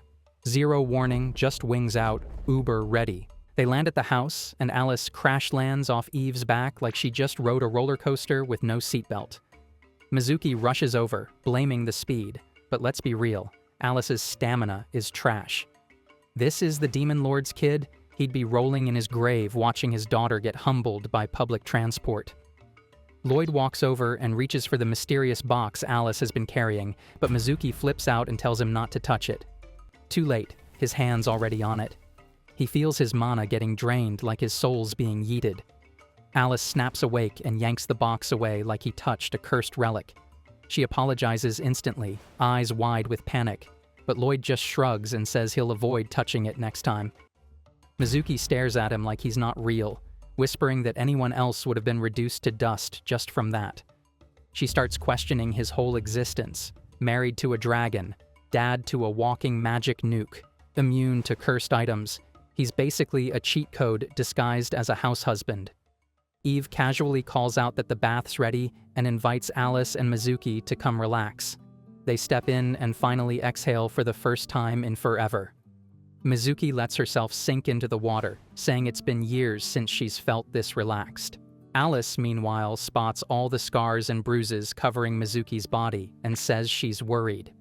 Mizuki responds with her usual edge, saying she'll defeat Fain next time no matter what. Then she hesitates, asking if it's really okay to rely on humans. Alice goes quiet and admits they don't have much of a choice. Her real dad was the Demon Lord, and she wishes she was half as strong as he was, so she wouldn't have to keep running or being protected. Mizuki glares at the water and mutters that it's the hero's fault Alice even feels like this. They never saw his face, but they still remember his power, like some kind of urban legend with a sword. Plot armor level, maxed out. After the bath, Mizuki says she'll be sleeping in the same room as Alice just in case something happens. Which is funny, because this house might be the safest place in the universe. Lloyd lives here. Ain't nobody breaking in without getting disintegrated. Alice curls up under the blanket and quietly says she knows she's weak, but as the daughter of the Demon King, she won't give up. She promises to rebuild their family and asks the universe to keep watching over her as she slowly drifts off to sleep. Mizuki's curled up in bed, looking like she just got hit by 3 boss fights and a migraine. She groans that she's a useless follower, like she failed her whole bloodline. Eve shrugs and says it's just her body catching up to all the injuries and exhaustion. Sophia, ever the little helper, explains that her papa and Alice are out gathering demon-grade medicinal herbs. Mizuki's eyes widen, and she weakly says it's dangerous. Eve assumes she's talking about Fain, but reassures her that Lloyd's with Alice. Honestly, she should be more worried for Fain at this point. Mizuki shakes her head and mutters, "That's not exactly the problem." She's more concerned that Lloyd might fall for Alice's charm. Eve laughs like that's the funniest thing she's heard all week. She says Lloyd wouldn't touch Alice even if she begged, and it's kind of annoying because he's got a 10-10 wife in front of him and still acts like a monk. At this point, she's wondering if he's just really noble or secretly into dudes. Cut to Lloyd and Alice halfway up a mountain, where he's literally lying on top of her to keep her from falling off the side. She's panicking, but he calmly tells her he's not letting go or she'll tumble straight into the afterlife. They're walking sideways on this sketchy slope, searching for the herb, and once they make it up to solid ground, Lloyd offers to send her home if she's tired. Alice insists she's the only one who can ID the right herb, but Lloyd's like, "Then let's just rip the whole cliff off and take it with us." Alice loses it, yelling that they can't destroy nature. She's more eco-conscious than vegans who lecture people while eating almond milk cookies. Lloyd shrugs and says searching will take time and nightfall's coming. They still haven't found a single herb, and he tells her it's time to head back, but Alice refuses. Mizuki needs this cure ASAP. Lloyd explains the air's thinning at this height, demon birds are out hunting, and if it gets too cold, they'll have to huddle for warmth. That idea alone makes Alice short-circuit. He gently touches her shoulder, and she instantly flips out, yelling at him not to order demons around. Huge woman moment. She runs away mid-panic, then immediately regrets it, realizing she's the one who asked for help in the first place. Her brain jumps back to when her dad was still alive. She remembers hitting Mizuki when they were kids. Mizuki cried, and her father, Duke, calmly stepped in to ask what happened. Mizuki's dad apologized, but Duke said he wanted to hear the story first. Alice whispered what happened, admitting she got scared and smacked her, and now wants to apologize. But she's afraid Mizuki won't forgive her. Duke told her not to be scared, and that he'd step in if it turned into a fight. One bystander asked why not stop it before that, and Duke said, "Where's the fun in that?" Watching kids fight is basically demon cable TV. Snapping out of the memory, Alice stops on a hill and decides to go back and apologize. Too bad karma's quick today. The rock under her gives way, and she starts sliding off the mountain. She grabs a plant, but it rips loose like tissue paper, and she thinks, "Well, this is how I die." But Lloyd comes diving in like it's a movie climax and grabs her just in time. He tells her to hold on, swears to protect her, and they both crash into a lake to break the fall. Now drenched and cold, Lloyd carries her through the forest. Alice quietly apologizes for being rude earlier. She explains that demons still carry a grudge after losing the war to humans, and it's hard to just let that go. She tells Lloyd to at least let Mizuki stay hidden until she's healed, and if he wants to kick Alice out after that, she won't complain. Lloyd calmly says he'll help. Eve and Sophia already accepted her, so she's not getting kicked out. He holds up a plant and casually says it should work. Alice stares at it, confused, and asks how he even found it. He tells her she was holding onto it when she fell. Her only skill might just be dumb luck. That makes her start laughing for real, like a giggle she didn't expect. When they finally get home, Mizuki blinks at them, soaking wet, and jokes that it looks like they just came back from a forbidden date. Lloyd smirks and says she's definitely looking better now. And yeah, with that imagination, Mizuki might be down bad, but her drama levels are still undefeated. Alice gently places her hand on Mizuki's forehead to check her temperature and smiles when she notices the fever's finally gone. Looks like the herb they risked life and limb for actually worked. Eve claps and says it's a relief, but Lloyd squints and points out her face is still red.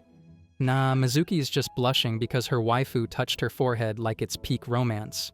Girls down bad in 4K.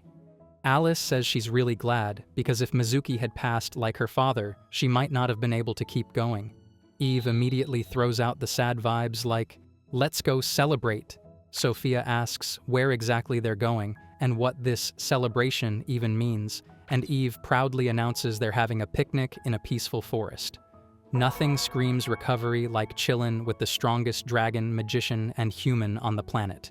They follow Eve into the so-called peaceful forest, which turns out to look like the opening level of a horror game. Sophia clings to Lloyd like she's got survival instincts, and Alice mutters that it feels more like a survival trial than a picnic. Eve casually says she walks here for fun sometimes, and Sophia quietly questions both her parents' sanity.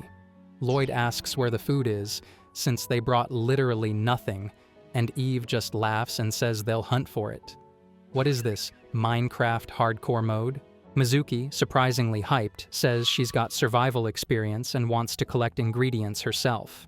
Alice stares at her, thinking she's been way too into weird stuff lately, but everyone else is already down for the hunt, so she tags along. They start gathering fruit, swatting monsters, and dodging forest tentacles like it's that kind of manga. Thankfully, it doesn't go full 18+. After chucking out some definitely poisonous mushrooms, they feast on their catch. Sophia eyes Alice's fruit and asks for a bite. They swap pieces, and when Sophia calls her big sis, Alice short-circuits. That's an emotional critical hit. No one is immune to the power of a lowly calling you their sibling. Alice remembers how she used to bug her dad for a sister, probably driving him insane. Mizuki points to herself, hoping she counts, but then awkwardly apologizes for just being a servant. Alice, confused, pats her head. She finds Mizuki cute, not in a sister way though, more like a golden retriever energy. But she wisely keeps that to herself. Sometimes ignorance really is bliss. Eve claps her hands and asks if everyone's done eating. The kids all say yes, and let's be real, at this point they've unofficially adopted Alice and Mizuki into the squad. Eve says it's time to go there, whatever that means, and leads them to some next-level elemental wasteland where ice and lava are straight-up coexisting. Mizuki's trying to figure out if this is a therapy session or a final boss arena. Alice? She turns into a literal ice statue on the spot. Sophia yells that they need to warm her up, but before anyone can move, a hot wind sweeps in and turns Alice into sand. That girl just went full Minecraft item drop. The family stares, trying to figure out what kind of cracked area they just walked into. Eve cheerfully asks if it feels nice, says it's like contrast therapy. Alice croaks that she'll die before it cures anything. Mizuki starts stripping down from the heat, and Alice says a bath would be perfect right now. Spotting a river, she takes off running, but Eve yells for her not to go near it. Too late. A fish the size of a truck leaps out and body slams Alice like it's WWE. This thing could eat bears for breakfast. Lloyd and Mizuki sprint in, tag team rescue mode. Lloyd punches the fish hard enough to glitch it, and Mizuki catches Alice mid-fall. Alice, covered in slime, says she smells like she just walked out of an R-rated manga. Eve snaps and says they're turning this fish into dinner. The fish dips back into the river, but she's not having it. One dragon breath later, the river gets hit with a full-blown blast and erupts in a steam explosion. Sophia screams in protest, but it's already too late.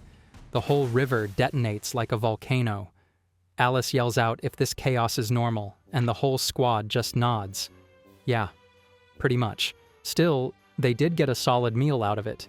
Mizuki groans that it's a mess, but Alice is smiling.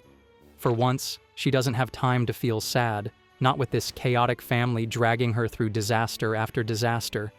As they prepare to leave, Eve proudly says the fish was cooked to perfection, and Lloyd wonders if she plans to use this method back at home. Alice immediately shuts it down and bans explosions in the house. But honestly, who made her the boss? Today's cursed combo in the kitchen? Eve and Sophia. Eve's feeling confident, claiming this time it'll actually be edible. Sophia's coaching her through it, trying to teach her how to use fire magic without turning the kitchen into a war zone. She tells Eve to blow gently, keyword, gently. But nah, Eve lets out a full dragon flamethrower again and nearly turns the stove into a bonfire. Lloyd, completely unfazed, asks if Alice is still asleep. He doesn't even blink at the near house fire. This man's so used to Eve burning the kitchen down, he probably dreams in smoke alarms. Eve shrugs and says Alice is just tired, then wonders if she prefers roasted or fried meat. Lloyd says she's probably sick of roasted by now, it's the only thing Eve knows how to make. Girl's got two settings, raw and straight charcoal. Meanwhile, Alice is knocked out cold, dreaming about her childhood. In her dream, she welcomes back the demon lord and asks if he was a good boy today. He sighs and says probably not, which makes her look confused. Then she wakes up. She greets Mizuki with a good morning, even though it's literally almost noon. Mizuki tells her Eve's cooking today, so she walks into the kitchen, ready to risk her life. The meat on the table is black, not brown, not crispy. Black. Alice blinks and says this is the first time she's ever seen Eve cook. They usually just buy food. Lloyd, ever the simp, says this is actually an improvement. Last time, the pan melted and set off an actual fire.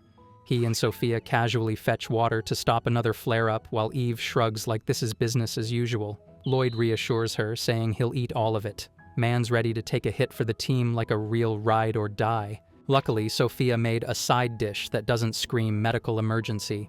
After the meal, Mizuki turns to Lloyd and asks if he can teach her how to get strong like him. She wants enough power to protect Alice. Lloyd says sure, but warns her it might not help much because he's not your average overpowered dude. He's an artificial soldier. That bomb drops so hard the whole room goes silent. Eve pulls Lloyd aside real quick like, hey genius, maybe don't tell the demon girls that you're the artificial hero created to defeat the demon king. Mizuki giggles and tells Alice they're low-key flirting right in front of them. Girl, you're dying of secondhand embarrassment. Eve tells him to lie a little, so Lloyd fires up his 2 brain cells and says he volunteered for an experiment, but doesn't really remember the details. He shows them the gem on his chest, the phantasm device that lets him absorb infinite mana. Mizuki immediately points out that absorbing too much mana leads to instant mana poisoning and probably death. Sophia starts trembling, remembering what she went through before Lloyd saved her. Mizuki just dropped a trauma bomb on a toddler. Smooth. Lloyd says he was the only one to survive the experiments. Everyone else got wiped. Alice looks horrified and asks how he's okay with that. Lloyd shrugs and says he volunteered so he can't complain. He explains that cruelty's everywhere, in back alleys, research labs, and especially during wartime. Alice thinks back to her dream again, remembering how her father said he probably wasn't a good kid. She'd asked why and pinched his nose like a brat. Duke had explained that the demon world runs on power. The strong dominate, and no one listens unless you beat the respect into them. So Duke defeated every demon in his way to bring order, then planned to flex on the humans and force peace. But Alice never really understood it.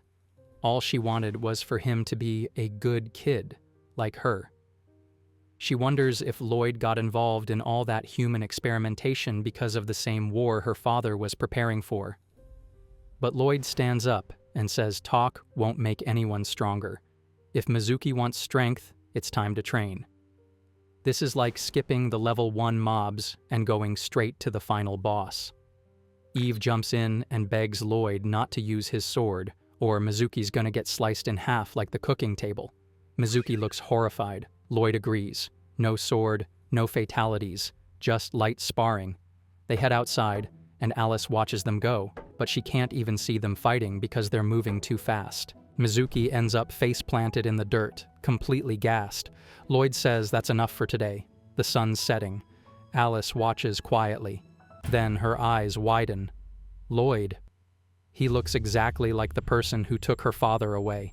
The details line up. He said he volunteered for an experiment. He has infinite mana. He's strong enough to beat even the Demon King. Her thoughts are racing, but she tries to push them down. There's no way it's true. Right? Lloyd helps Mizuki up and tells her they'll continue tomorrow. Alice suddenly stands up, her face pale. She reaches for her knife and, with a shaking voice, asks Lloyd if he's the hero. Girl, be for real. If he really did eliminate your dad, what's that butter knife gonna do? You're swinging a paperclip at a tank. Alice stares at Lloyd and asks him directly if he's the hero. He doesn't deny it. He quietly confirms that, yeah, he's the one who took down the Demon Lord. That single sentence breaks her. Memories start flashing in her head. The fun times with Lloyd, her dad apologizing for not being able to protect her, all of it hitting her like a truck. Her face twists in anger and she demands to know why he did it. Right then, Eve and Sophia rush outside, asking what the noise was. Eve takes one look at Alice holding that little blade and instantly thinks, "Girl, what is that butter knife gonna do against the dude who bodied the Demon King?" Alice ignores her and points the knife at Lloyd, calling him the enemy of her father, the enemy of the Demon King. Lloyd looks stunned for a second, not expecting that. Before she can do anything, Mizuki rushes over and grabs the knife from her hand. Alice tries to shake her off, yelling that she wants to avenge her father. Mizuki won't let go. Even she knows this is the dumbest idea ever. She tells Alice straight up, Lloyd is the one who took down the strongest Demon King. If you fight him, you're getting deleted in one hit. Eve tries to understand what's going on and tells them both to chill. Alice looks over at a box nearby. She remembers it's something she inherited from her dad. She's never opened it before, but now she's desperate. She closes her eyes and hopes it activates. And it does. The box starts sucking in mana from all around, and Alice immediately feels it. It's the same kind of pressure her father used to have, the kind that devours mana like crazy. But after a few seconds, the box just fizzles out. Alice shuts it and starts crying. The thing didn't work. Even the box is scared of Lloyd. Eve shrugs and says the activation must have failed. Then she turns to Lloyd and asks what he's gonna do now.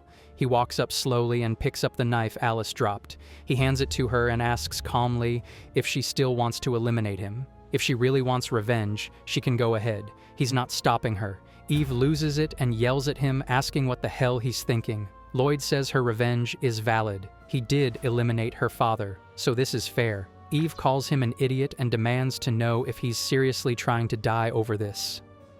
Lloyd doesn't care. If that's what Alice wants, he'll accept it. At this point, it's hard to tell if this man's a ride or die or just plain stupid. Bro's ready to throw away his whole family over a girl holding a kitchen knife. She asks if he's seriously okay with this. She reminds him how lonely she used to be, how she thought of throwing her life away back then, but he refused to leave her. He's the one who accepted her, made her feel like she belonged. Was all of that a lie? Tears start falling, and now she's crying. That's wife-level heartbreak right there. If divorce papers existed in this world, they'd already be on the table. And just when you think it can't get worse. Sophia steps between them, arms out like a mini shield. She says sorry to Alice, but begs her not to take her dad away. Then she starts crying too. Congratulations, Lloyd. You made your wife cry and your daughter cry in the same scene. You're 2 for 2 in emotional damage. Alice breaks. She falls to her knees and whispers that it's not fair. She doesn't know what to do anymore. That night, Alice and Mizuki quietly leave the house. As they're heading out, Eve grabs Lloyd by the shirt. She looks him dead in the eye and tells him, if they ever meet again, she doesn't want him doing something that reckless ever again. Lloyd looks over at the 2 girls walking away. They're crying, and he opens his mouth to speak but doesn't get the chance. Because just then, a loud noise booms from the field. They all turn. Fain's here, riding a massive snake like some kind of mid-boss with an ego problem. Eve narrows her eyes. She wonders if he's here for Alice. Lloyd doesn't wait. He tells Eve to protect the mansion and Sophia, then sprints toward Fain to punch him into next week. His attack lands hard, but Fain vanishes. It was a fake. The real Fain shows up behind them, holding Alice and Mizuki up in the air with disgusting tentacles while targeting Eve and Sophia. He says he wasn't expecting to find his prey just walking around outside, but hey, free grab. He smirks, says he got what he wanted, and turns to leave. But for no reason, he summons 2 demons to attack Eve and Sophia before he bounces. Like, bro? What's the point? You already won. Why waste time flexing? Classic dumb villain move. Just leave, bro. You're not that guy. Fain summons a whole squad of demons to fight Lloyd, and he already knows what kind of headache this'll be. He wants to end it fast, but turns out half these demons are just illusions. Great. The battlefield looks like a clown convention, and finding the real ones is like playing Where's Waldo with your life on the line. And if that wasn't bad enough, he knows they might even copy Eve or Sophia. That's the kind of fake-out that could mess everything up. So Lloyd makes the smart call. He decides to hunt down the illusionist first, hoping Eve and Sophia can hold it down while he's busy. Turns out they've got their own problems. Eve tells Sophia to stay back, ready to go full beast mode on the incoming demons, but Fain drops a rock wall between them, isolating Eve like it's a 1v1 ranked match. He smirks and says he'll leave the rest to the demons since his main target is Alice. Then he reaches out to touch her. Bro, someone please call Chris Hansen. This man's giving off to catch a predator energy. While Eve's distracted, a demon creeps up behind her, trying to land a sneak attack. Bold move for a side character. Unless you're a god-tier villain, don't even try. Eve dodges cleanly, and the demon's thrown blades slice straight through the rock. Eve narrows her eyes as the blades start to curve back toward her. The demon starts running her mouth, flexing that her blades are made from the hardest dragon scales. She asks who's tougher, Eve or the dragon those came from. Plot twist. Eve is that dragon. Eve doesn't even flinch. She smacks the blades away with her tail like she's swatting flies. The demon's jaw drops. Eve looks at the blades and squints. They seem familiar. Curious, she gives one a lick, because apparently that's how we ID materials now. Boom. Confirmed. It's one of her old scales from when she was molting as a kid. She puts it all together. That time she tossed her old skin into the ocean. Some rando ancestor of this demon must have fished it out and spun it into a whole myth. Our clan defeated the strongest dragon and claimed her scales. Nah, sis, you picked up dragon dandruff and built a personality around it. The demon looks shook. That scale was supposed to be her clan's greatest pride. Eve couldn't care less. She charges up her breath, and the demon panics. But instead of going full scorched earth, Eve just burns the oxygen around her. It knocks the demon out cold without even touching her. Eve sighs and says she'll let her live, since her people hyped Eve up as the goat anyway. Respect where it's due. Then Eve's mind drifts to meat. Not that demon, actual grilled meat. She's thinking about how hard it is to burn it just right. She's basically about to write a TED Talk on cooking when she suddenly freezes. Wait, she has a child, bro. Not her forgetting Sophia like she left her in a Walmart parking lot. She slaps herself back into mom mode and bolts to go help. Meanwhile, inside the rocky trap Fain left behind, Sophia's having her own anime moment. Her opponent? A jacked demon that looks like it drinks protein powder like morning coffee. He laughs and calls her a tiny piece of meat, telling her the fight's already over. Sophia stares up at this steroid demon and wonders what she's supposed to do now. One wrong move, and she's about to get suplexed into next week. The demon puffs out his chest and starts trash-talking, claiming this is the big showdown between Fain's elite and the so-called Witch of Calamity. He charges Sophia and throws a punch, but she activates Wind Dance and flies up like a feather on crack, dodging him effortlessly. He chucks a boulder at her, thinking he got a clean hit, but she responds with Rock Avalanche, dropping a bunch of rubble on him. When she can't hear him anymore, she figures it's over. Rookie mistake. This man bursts out of the rocks and asks if she really thought that weak sauce would take him out. She tells him straight up. She never expected it to. That's why she used it. His brain finally buffers, realizing she's been baiting him the whole time. Man's confused like someone handed him a Rubik's Cube and said good luck. He charges again, thinking she can't dodge this time, and lands a hit. Or so he thinks. Turns out, it was just an illusion. Sophia explains she saw the illusion trick when Fain used it on Lloyd earlier, so she straight up copied it on the spot. The demon freaks. She pulled off elite magic after watching it once. He tries to punch the Sophia behind him, also fake. This is why the saying goes, there's always an Asian kid out there doing it better than you. Sophia appears beside him and casually asks which way he wants to pass away, fire or lightning. She doesn't want to actually eliminate him though, so she keeps stalling, multiplying illusions like she's in a Naruto filler arc. He starts throwing a tantrum, yelling that he's the one who destroys everything and just starts punching the floor.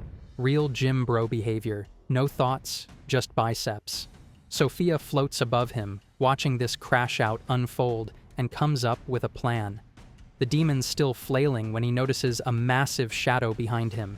He turns and sees a golem towering over him. Sophia built it using the rocks he smashed. She thanks him for the idea, saying she made the golem's hands punchy instead of stabby, so no need to worry. the golem winds up and slams him so hard, the dude starts screaming like someone just turned off the Wi-Fi. Who's the real demon now? Outside the cave, Eve's charging in, summoning her dragon arm to break through the wall. But before she can even flex, the demon Sophia was fighting comes flying out like he got launched from a cannon. Eve freezes, confused, and Sophia casually walks out asking if Eve's done too. Eve just hugs her and thinks, yeah, her daughter might actually be scarier than she is. All that's left now is linking up with Lloyd. Back on his side, Lloyd's still dealing with the worst kind of opponent, illusionists. He spots 5 demons floating up in the sky, all looking real. Then suddenly, a giant hand bursts from the ground, catching both Eve and Sophia off guard. Lloyd uses the hand to reveal the real one, since maintaining illusions drains mana. Once he spots the fraud, he goes full Luffy and decks him in one clean hit. Then he sprints off toward Eve and Sophia like nothing happened. When he sees them floating safely in the sky, he waves using the massive hand like it's some cursed emoji. Honestly, Lloyd might be the real boss fight here. He knows the only people left to save now are Mizuki and Alice, so he takes off like a missile in their direction. Meanwhile, under a mountain, Fain is licking his lips like some Saturday morning cartoon creep. He tells Alice she'll live as long as she listens to him, and Mizuki's barely breathing while lying on the snake. Fain declares that both the Demon King's daughter and his power now belong to him, grinning like he just pulled off the evilest PowerPoint presentation of his life. Fain proudly claims he's about to become the next Demon King, while Alice, completely helpless, silently wishes her dad would come save her. Up in the sky, near the mansion, Eve keeps scanning the area, but still can't find Alice or Mizuki. Honestly, how do you call yourself the strongest dragon and still miss a massive snake crawling around the forest? Sophia asks if she's spotted them yet, but Eve says she has no idea where they even went. Lloyd suddenly asks if they're really planning to abandon Alice. Eve answers without hesitation. Even if Alice came at him for revenge, leaving her behind now would be cruel. She's still a kid, so someone's gotta be the adult here. Sophia agrees. They're saving her from the discount snake man no matter what. Lloyd accepts their request, but Eve grabs his face and tells him he doesn't need to move just because someone tells him to. He isn't a tool anymore. Lloyd starts to say something, but she interrupts and points out that he's making a weird face, clearly stuck between his family and whatever leftover karma he's carrying about Alice. She tells him to stop overthinking and actually ask himself what he wants. Lloyd admits he doesn't want to leave his family behind or accept Alice's revenge, but he still wants to keep the promise he made to her. Eve says his delivery was robotic, but at least he's finally speaking for himself, so that's a win. Great therapy session, but none of them have figured out where Alice and Mizuki actually are. Sophia reminds them of that fact, and Lloyd clenches his fist with a plan forming. Down below, Mizuki lies limp on top of Fain's snake, looking like she just drank some off-brand poison. Fain gloats about how their escape attempt failed. They tried cutting the snakes, but since they're formed from mana, slicing them does nothing. One of the snakes bites Mizuki's leg and poisons her instantly. With the last of her strength, she hugs Alice tightly and activates the box, which starts sucking up mana from the air and the snake too. She hurls a knife at Fain, but he casually blocks it with another snake while Mizuki lifts Alice like a literal princess. Fain chuckles and admits she could have eliminated him if he were anyone else. He's shocked the demonic armor inside the box still holds that much power. He explains that this armor once backed the Demon King during his conquest and made that whole war a cakewalk. Mizuki calls him garbage for giving up so fast when he couldn't beat the king. Surprisingly, Fain agrees with her. He then asks Alice if she knows what Mizuki is thinking. She's planning to mock the enemy and sacrifice herself just so Alice can escape. Alice is stunned. Fain actually compliments Mizuki's loyalty, calling her a true ride or die, then turns to Alice and asks if she's really about to abandon her dog. Another snake grabs Mizuki and yanks her toward him before she can bite her tongue. Fain explains that his snake venom is demonic in nature and can't be cured with normal methods. He can change its properties whenever he wants. It can cause confusion, seizures, or even make you crash out entirely. But right now, he just set it to muscle weakening mode. Bro's acting like budget Orochimaru with a mood ring for venom. Alice watches in fear as he keeps pushing. Fain tells her to clean his dirty shoe since the big snake vanished, and Mizuki yells for her not to do it. Fain laughs at how low Alice has fallen and jokes that her father must be rolling in his grave. Just then, a loud sound rips through the air, and they all look up to see a giant hand forming in the sky. Alice immediately feels a wave of mana and realizes it's Lloyd. As the massive hand passes over her, the box reacts and sucks in his mana, acting like a magical GPS. Lloyd confirms it. His mana is being drained, so that means he found her. Eve watches from above and can't believe how reckless his plan is. Honestly, man just turned raw power into a tracking spell. That's both genius and concerning. Lloyd uses the massive hand he created to lock onto Alice's location, since the box she carries absorbs mana like a GPS beacon. Eve and Sophia look genuinely shook by how wild that move is and immediately fly toward her. Meanwhile, Fain notices the giant arm in the sky and realizes there's no way it came from one of his underlings. That level of magic can only mean they've been wiped. He snatches the box from Alice and yells at her to hand over the causal armor, saying it's just giving the hero a spotlight to chase them. He thinks that if he equips the armor, he can cancel out the mana drain function, but Alice refuses. She clings to the box, calling it her father's legacy. Before she can say more, one of his snakes bites her on the shoulder, and Fain decides that even without the Demon King's name, just his power will be enough. Poison rapidly spreads through her body, making her limbs heavy and her strength fade. She spirals into self-doubt, calling herself foolish, useless, and too weak to hold on to what her father entrusted her with. Her memory flashes back. Before her father's final battle, he told her that he'd challenged the hero and might not make it back.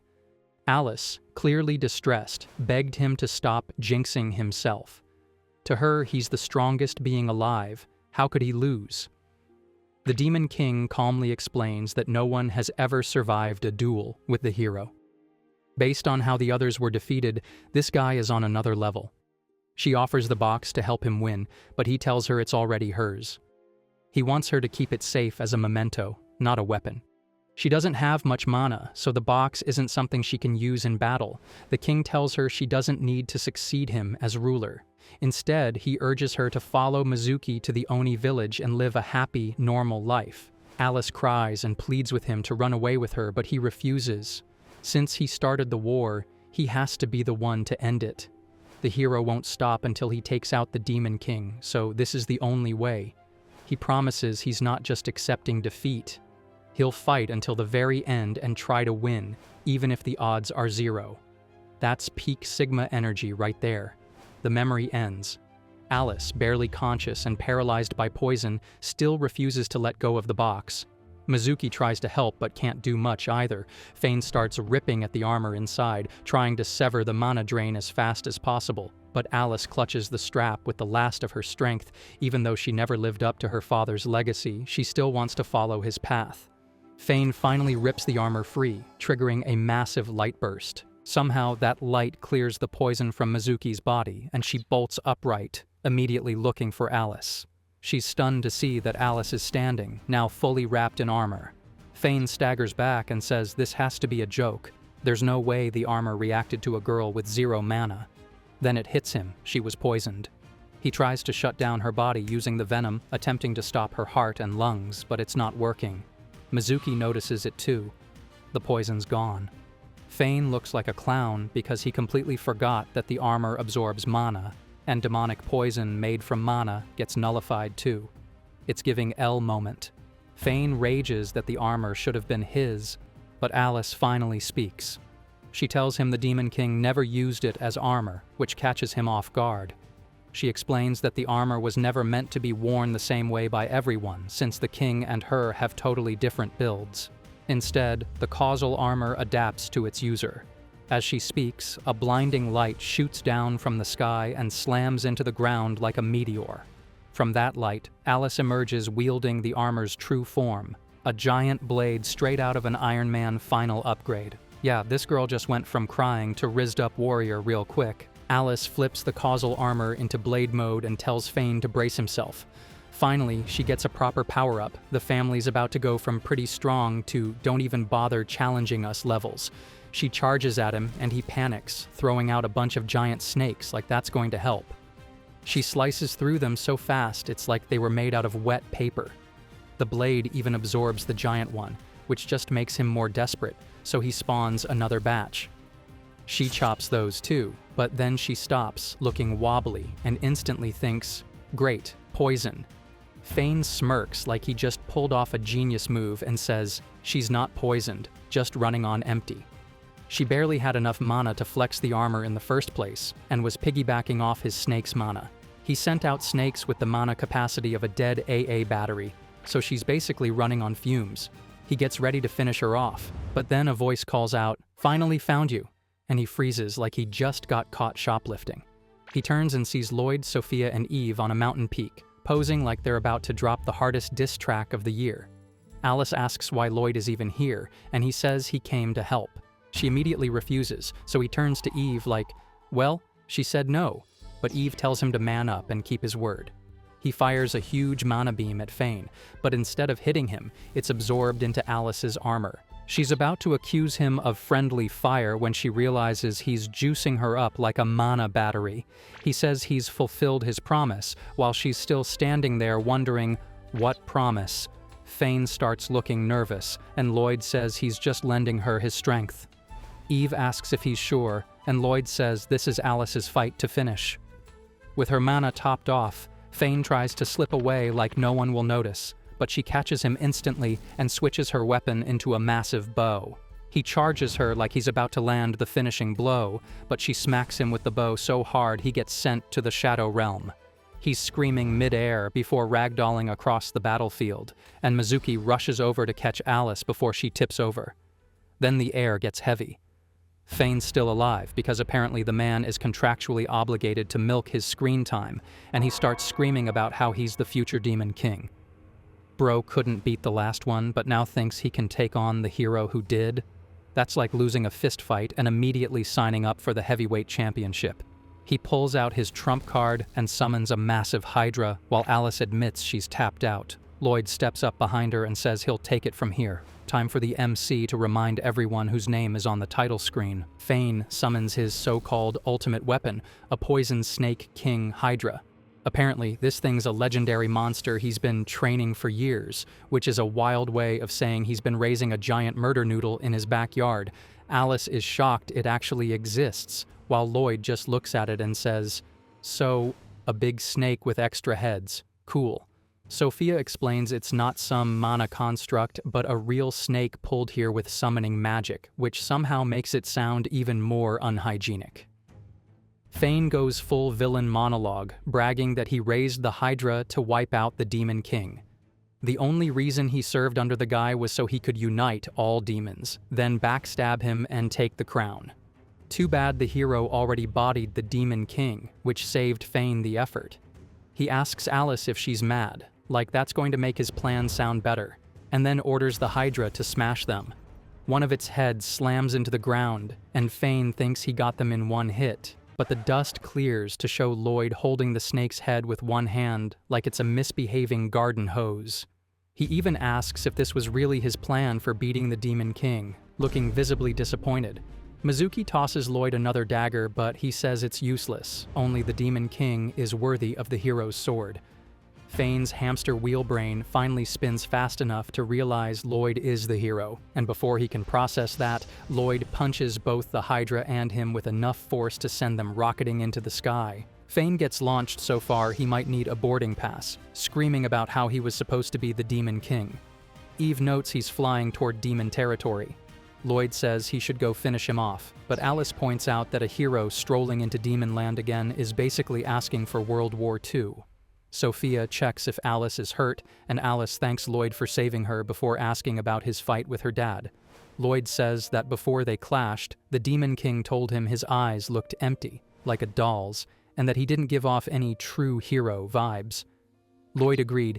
He's just a tool built to kill the Demon King, no purpose after that. He even suggested they both die there, but the Demon King refused, telling him to survive and keep his will if he's a warrior. Then the duel got interrupted by demons trying to gang up on Lloyd before he could win. The Demon King couldn't stop them, so his entire army plus him went all in. Lloyd wiped the floor with all of them, beat the Demon King, and got a parting message.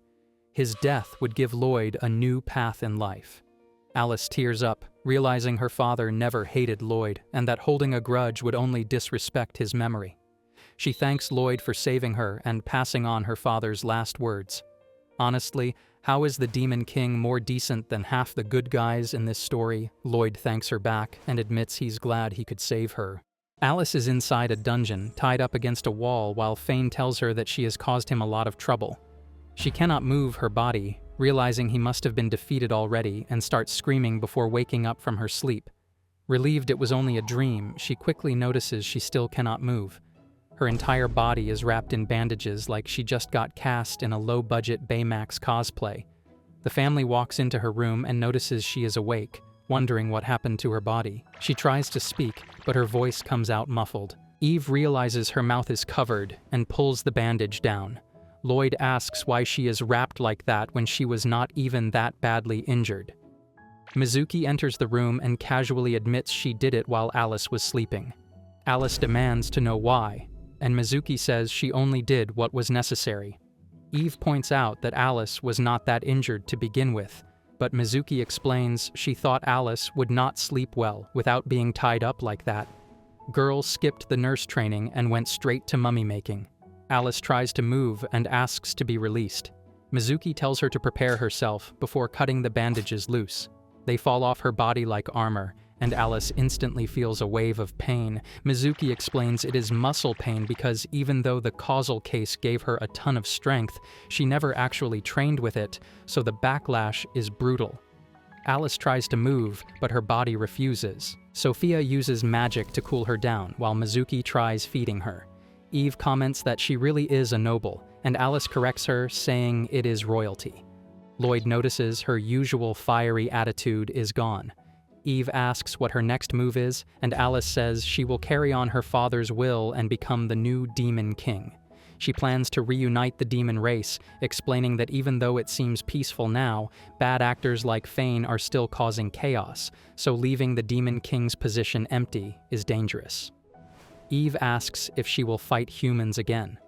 Alice explains that her father fought humans to protect the demon race, but there is no need for that now. Lloyd points out that their home is safe and spacious for just the three of them. Alice tries to refuse more help, but Mizuki cuts in, telling her to accept their kindness this time. Mizuki admits she is not strong enough to protect Alice or take her to the Oni village safely, so Alice should stay here instead. Alice asks if Mizuki will go alone. Mizuki explains she will train in the village to become stronger, so they both must grow. Alice tears up, but Mizuki tells her this separation will help them change. When Alice wonders how she will know if she has changed, Mizuki tells her to reach the level of strength Lloyd once lent her on her own. Alice vows to become stronger mentally and physically so she can repay him. Eve says she did not expect anything in return, but since Alice is trying to change, she will not interfere. Lloyd tries to add that they do not expect repayment, but Eve quickly shuts his mouth before he can say it. Learn to read the room, my guy, it is a survival skill. Mizuki thanks them and asks them to take care of Alice while Sophia cries onto Lloyd's head. Mizuki hugs Alice, promising they will both get stronger. When Mizuki disappears into the distance, Alice turns to them and vows to grow and repay their kindness. Eve says she will look forward to it, but Alice, still feeling the muscle pain, asks them to save her. Eve is up in the air carrying a chicken like she just stole it from a farm, planning to turn it into breakfast. Down below, Alice is swinging a sword like she's training for a boss fight, so Eve figures she woke up early to grind XP. Alice drops to the ground after her 10th swing and proudly calls it done, only for Eve to roast her, saying she's too weak. Alice greets her, but Eve's already heading to start breakfast, telling her to rest. Alice insists she'll cook instead. Eve side-eyes her like, "Princess, have you even touched a frying pan in your life?" Alice admits she hasn't, but claims she can do anything now. Eve just smirks and says fine, but asks if she's sure. That gets Alice heated, and she swears she won't lose to some burnt meat. Eve fires back that she better not underestimate her in cooking. 5 minutes later, both of them have turned breakfast into a cremation ceremony. Lloyd still eats it like nothing's wrong and says it's great, while Sophia tries to keep their spirits up. Alice decides they should move to the next challenge and washes dishes until a plate goes airborne and Lloyd catches it like a pro goalie. Chopping wood goes no better. Alice swings once and the axe flies out of her hand, straight into Lloyd's. Even sweeping ends with the broom smacking Lloyd in the head. She admits ordinary life is tougher than she thought, and when Lloyd asks if she's okay, she says she needs a break. Without warning, he scoops her up like a stray cat. She tells him to chill, accusing him of scaring her, and he apologizes. Lying on her bed, Alice thinks Lloyd has zero sense of delicacy, but remembers her dad was just like that. Maybe all dads have a built-in embarrassment ritual. A knock comes at the door, and Sophia walks in with water, offering to massage her shoulders. Alice says it feels nice, so Sophia offers to read her books next, looking way too happy. Alice thinks to herself that this must be what having a daughter feels like. They both say out loud that it's like having a little sister before Sophia pats her head and leaves. Alice wonders if this is what playing house is supposed to be and drifts off for a nap. By the time she wakes up, it's evening. She calls for Mizuki but remembers she's gone back to the Oni village. Wondering if she can really handle this alone, she's interrupted when Eve storms in, rips the blanket off, and orders her to dinner. Sophia and Eve end up feeding her like she's in a 5-star daycare, then Sophia helps wash her hair. In the hot spring, Alice admits everything's been happening so fast she hasn't even processed it. Eve hugs Sophia, then pats Alice's head, saying she's part of the family now and can get plenty of affection if she feels lonely. Alice claims she's not a kid, though her face says otherwise. Back in her room, Eve and Sophia slide in, saying they're sleeping with her tonight. Alice is baffled, but Eve says it's fine, while Sophia gets hyped for the sleepover. Somewhere else, Lloyd is just soaking in the hot spring, living his best life in complete silence. Sophia and Alice are outside playing tag while Lloyd and Eve chill at a table, watching them run around. Eve says it feels peaceful, then side-eyes Lloyd like, it's a little too peaceful. She's hinting hard, but Lloyd keeps ignoring her like he's speedrunning the oblivious husband category. She knows he cares and doesn't regret marrying her, but she's wondering if he even realizes she's his wife. She remembers telling him that since her partner was decided by dragon law, they'd follow human rules about mating and wait until they fell in love. Now she's blushing just thinking about it. She stands up, deciding it's time to charm this brick-headed man with her body instead. Meanwhile, Lloyd's off training with a giant boulder, looking like he's trying to become the next Mr. Olympia, and Eve's standing there like, great, I married a muscle NPC. She still doesn't know how to charm him, so she blurts out, asking if he wants to hold hands. They shake hands like they're closing a business deal, and she groans that it's not like that. She's suddenly embarrassed, realizing they've held hands with Sophia before, but never just the two of them. Lloyd asks why her face is red, and she yeets herself into the air like a flustered anime girl. Holding hands in public? Peak indecency. Better save that until after their first kid's born. Eve says it's too early to touch like that and decides to try something else. Lloyd's on the ground chopping wood with his bare hands because apparently axes are for peasants, and Eve flies over, calling him.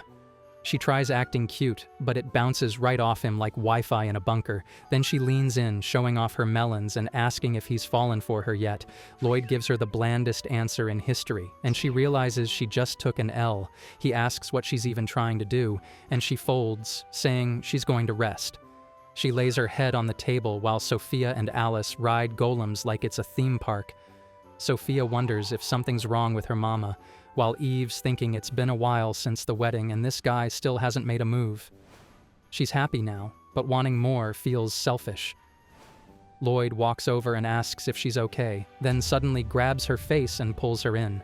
They touch foreheads, which turns her brain to static, and he reminds her about the time she pulled him close when he was deciding whether to help Alice. Sophia and Alice gasp, thinking they're about to kiss. Eve says she remembers, and Lloyd says he's been thinking about what he wants. He wants to know what she's worried about and to learn more about her. Somewhere in the back of her head, she's hearing a soldier from her past say something similar. Lloyd says he's already fallen for her, but before he can finish, she explodes from embarrassment and dragon breaths him like a crash out who got caught lacking. Lloyd says it was fiery, and Eve snaps that it's too early, telling him to save it for later before flying off. He turns to Sophia and Alice, asking if he messed up, but they both get embarrassed and stay quiet. Eve's heart is going crazy, and now she's realizing she might be the one getting charmed. And yeah, happy wife, happy life, but right now, happy wife, confused husband. The family's chilling in the living room when Alice glances around. She says she ran from Fain in such a rush she didn't have time to pack, so her clothes are trashed. Eve straight up forgets who Fain even is, which tells you exactly how important he was. Side character energy so strong he could vanish from the plot, and no one would notice. Sophia offers to let Alice try on some of her clothes, but Alice says they'd be too tight because, well, she's built like a milk factory. Eve suggests going to the city for clothes, but Alice looks nervous. Being from the demon race, her ears will get people talking. Eve asks if she can hide them like she hides her tail, but Alice says no. Sophia gets an idea, uses magic, and suddenly Alice has normal human ears. It's just an illusion though, so Sophia pokes them, making Alice squeak like she got jump scared. Eve's already smiling like a cartoon villain, thinking about what to dress her in. Lloyd, seeing the shopping mission forming, immediately guesses they'll come back buried in bags because women treat shopping like a sport. He goes to grab money, while Eve asks if he's ready. They arrive at Ian Town, and Alice is surprised at how alive it is during the day. Lloyd wonders where Eve went, only to find she's already buying food. Of course she is. This woman treats shopping as code for snacking with extra steps. Sophia hurries them to the clothing store, looking excited, but Alice points out the shop isn't going to run away. Turns out the shop is closed. The owner explains she overstocked after their last visit and can't pay rent. Eve pats Alice on the shoulder, and the owner takes one look at Alice, thinking she's some noble supermodel.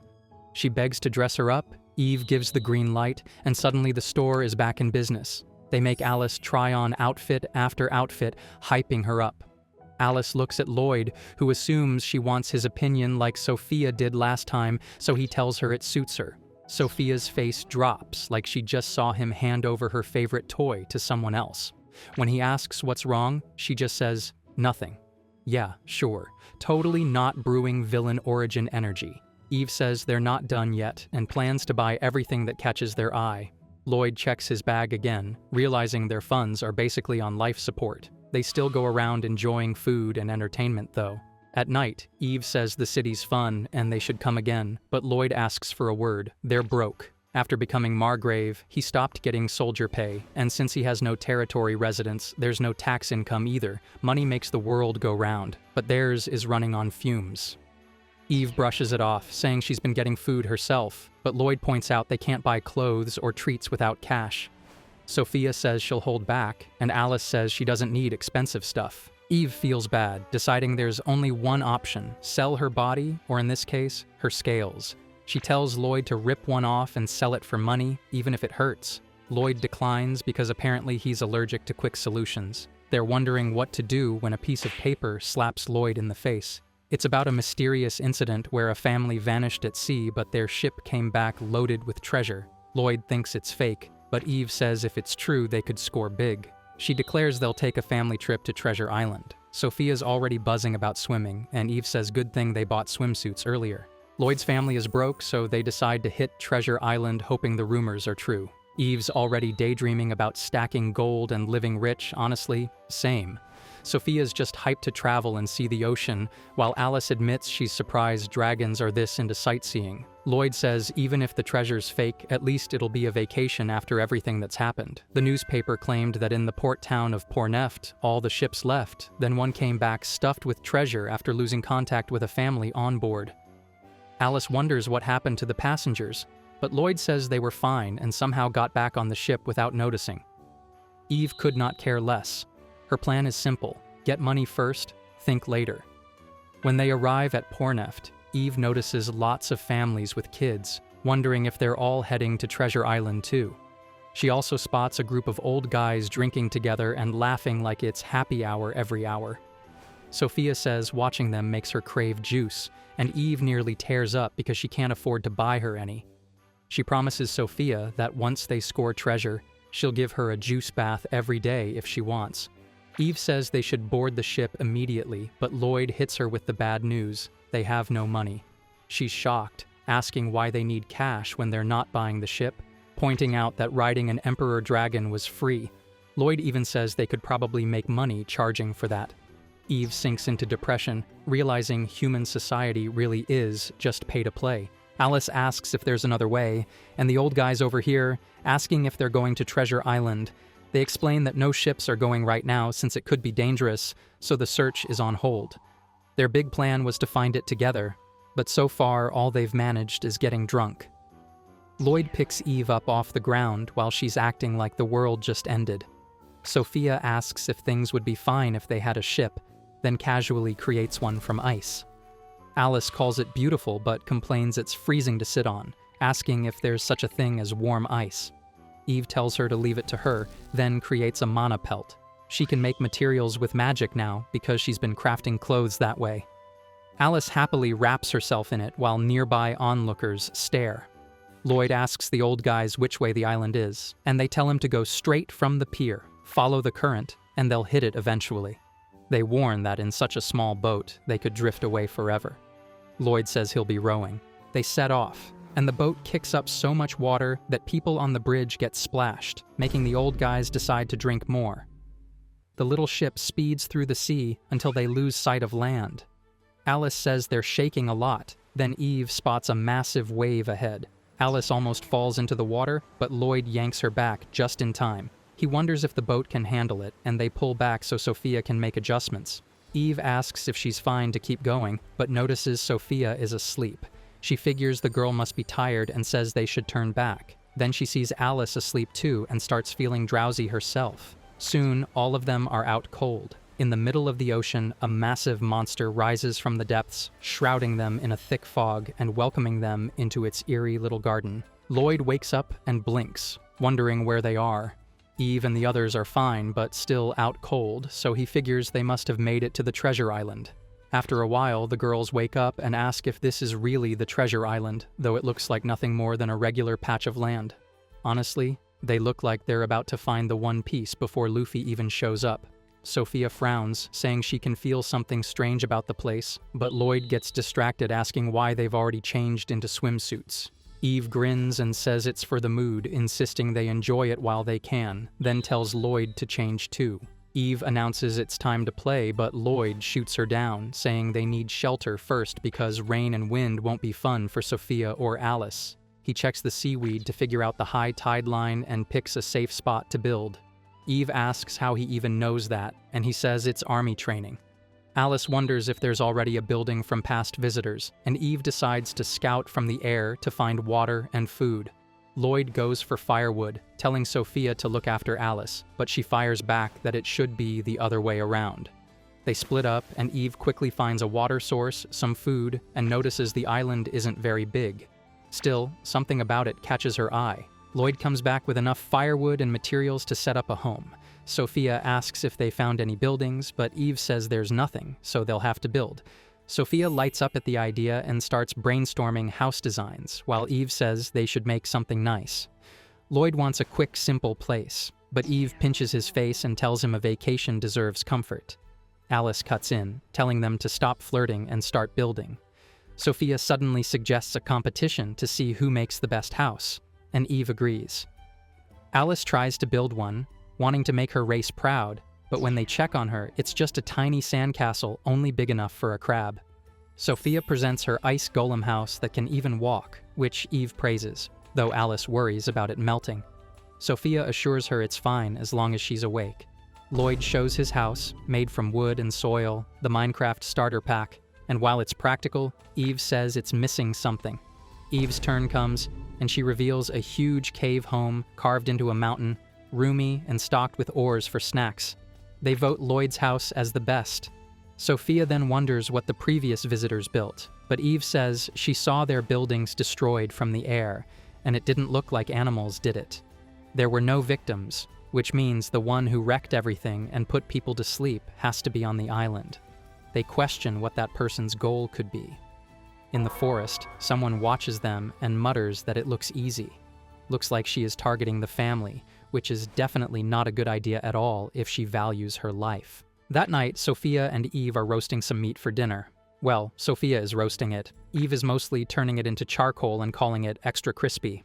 The smell alone could probably ward off demons, but the family still gathers to eat it.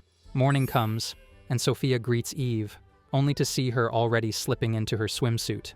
Sophia blinks and asks why she's dressed like she's about to audition for a beach episode. Eve says she's heading out to find seafood. Sophia asks if she's planning to catch fish, and Eve tells her to tag along. Meanwhile, Lloyd is just casually hanging upside down from the roof of the house like some kind of discount bat.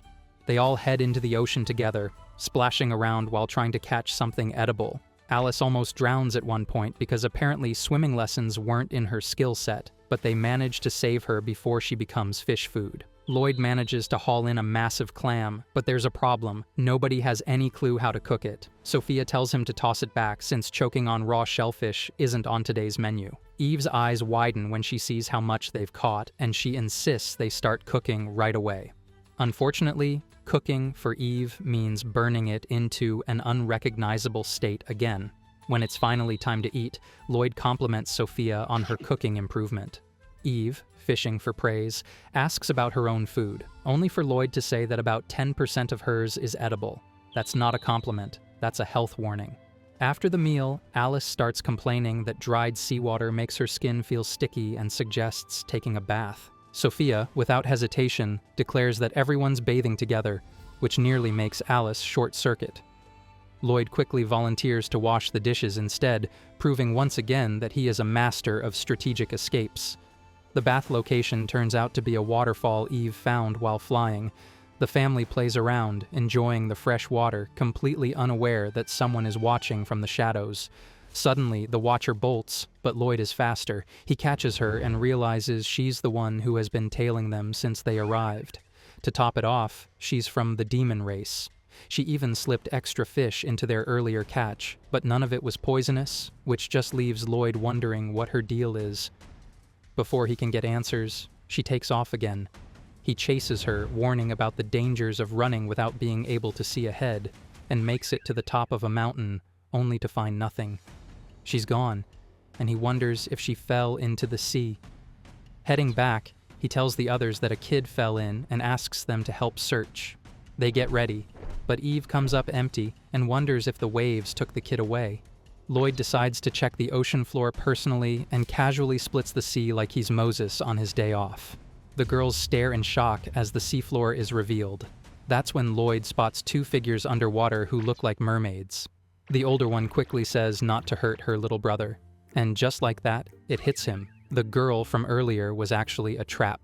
Truly, the ocean is full of surprises, and most of them are scams. Lloyd hauls up the kid who fell into the ocean and realizes the girl and her sibling are actually mermaids. The two look terrified, begging him to spare them, but Lloyd waves it off, saying he doesn't blame them for anything and even thanks them. That catches them completely off guard, especially since they're the ones who put the group to sleep, dragged them onto the island, and then stalked them the whole time. Alice points out they confessed in record time. These two could never be criminals, they'd fold during the tutorial level of a police interrogation. The older mermaid bows in apology while Sophia practically sparkles at the fact that mermaids actually exist. Alice asks why they never mentioned meeting before, and the mermaid admits she doesn't remember. Alice explains that during the Demon King's coronation, she attended as the mermaid representative, and the mermaid is shocked to see her here. Eve smirks, teasing that they basically kidnapped the Demon King's daughter. The mermaid quickly says she didn't know. Turns out she's shy, avoids eye contact, and is terrible at remembering faces or names, so basically a walking social anxiety meme.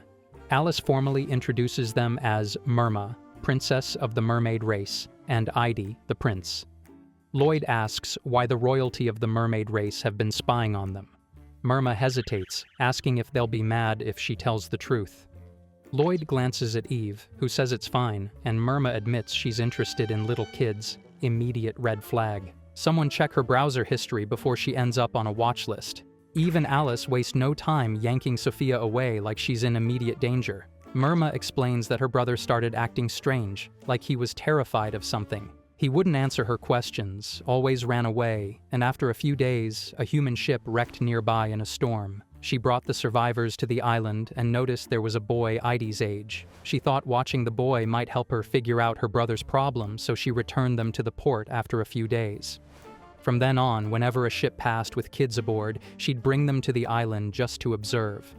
Eve asks why she didn't just talk to them, and Myrma says she's too shy, especially with strangers. While on the island, Myrma actually took care of the people, protecting them from storms, sickness, and hunger, even gifting them treasures before sending them away. Now they finally understand where all the treasure stories came from. As for why she destroyed their shelters afterward, she says it was just to see how they'd work together, rebuilding classic noble mentality, creating problems just to watch people solve them. Heidi is completely lost, having no idea what's going on or what role he played in all this. With the truth out, Lloyd says the problem can be fixed if they figure out what's scaring Heidi. Eve expects some elaborate plan, but Lloyd just asks him outright. Since they gave him food, Heidi agrees to talk. He reveals there's a monster. The mermaid race has a strict rule about staying away from the deep sea blockade, but he broke it to explore. There he found a massive creature with a gigantic body. He bolted, terrified his mistake would cause his sister and everyone else to die. Lloyd listens, then agrees to take on the mission to eliminate the monster and help Heidi face his fear. Long story short, the world's most powerful family arrives at Treasure Island, and after being through a lot, they've now decided to throw hands with the monster to once and for all solve this little misunderstanding. Lloyd stands at the cliff edge, telling his fam that they'll be going into the deep sea where the monster lives. He turns to look at Alice, who's shivering like a leaf, and wonders what's wrong. Alice takes it as a remark on her warrior spirit, if she has one. She yells that it's not that she's worried, but she can't swim, though Lloyd didn't even say anything. Myrma tells her that it's fine. She can breathe underwater just fine. The epic boss fight is underway. Lloyd versus the sea monster. They swim peacefully through the deep blue ocean, and Lloyd realizes that there's a big cave ahead. Maybe they should go into it. Eve explains that once they go through the cave, Myrma picks up, saying that they'll arrive at the forbidden territory where no mermaid swims. It's called the Deep End. Lloyd cautiously looks around and wonders where the big, bad monster is. He can't see anyone inside, but all of a sudden, a strange shape wriggles around Myrma, and she starts making lewd voices as invisible tentacles move all over her body. Alice wonders what the hell is going on. Is she trying to get their attention? But Lloyd realizes that it looks like she's being tied up by something invisible, and it looks like it's a tentacle. He uses the Ultra Instinct and tries punching the air behind her, and sure enough, he feels his fists connect with something, and something flies away. Lloyd spots a whole crowd of squids that either love death metal music too much or have too much free paint on their hands or tentacles. Alice and Myrma look around, realizing that there are octopus-like monsters. They wonder if these are the monsters that scared Ida, but Ida yells that they aren't the monsters he's scared of. He's not scared of a little tentacle. Lloyd wonders what in the lewdness is this boy saying. He then grabs hold of the mermaid and swims past the octopus, slicing it in half. Ida can't believe that Lloyd just put an end to the monster in the blink of an eye, but Alice yells that there's something else lurking in the darkness. Sure enough, numerous serpentine heads wobble around them, surrounding them from every side, and they realize it's a hydra.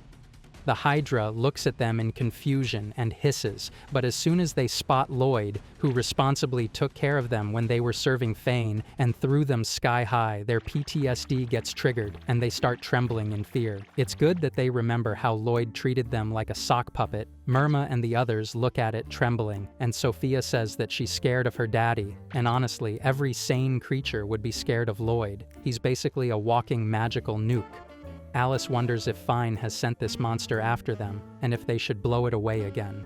The monster desperately tries to fight for its rights. He shakes his head violently, saying Hydra life matters, and tries to clear the air. Sophia realizes that it's because the snake guy was beaten up by her daddy that it went back to its senses. Now it hates its old owner.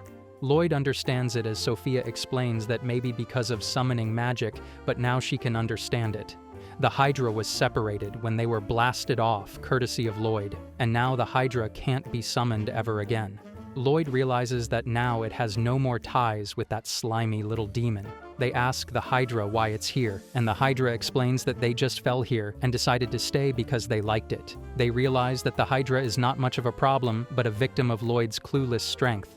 Lloyd just blew the Hydra away, even though it's a chill guy, and it decided to stay after falling low. Idy just saw it and got scared out of his head, which led to Murma starting the Treasure Island incident. So basically, the Treasure Island incident is all because of this OP family. All members of the family realize that they are the real reason. Travelers are seeking out this island. Alice wonders what should they do. The Hydra doesn't seem dangerous. It's as harmless as a puppy, and Alice wonders if they should try to get it to leave. Sophia finds it really pitiful, and Lloyd is as emotionless as a piece of cardboard. Nothing unusual here. This spot, Idy once again in trouble, this time trying to save himself from a little tentacle fun time.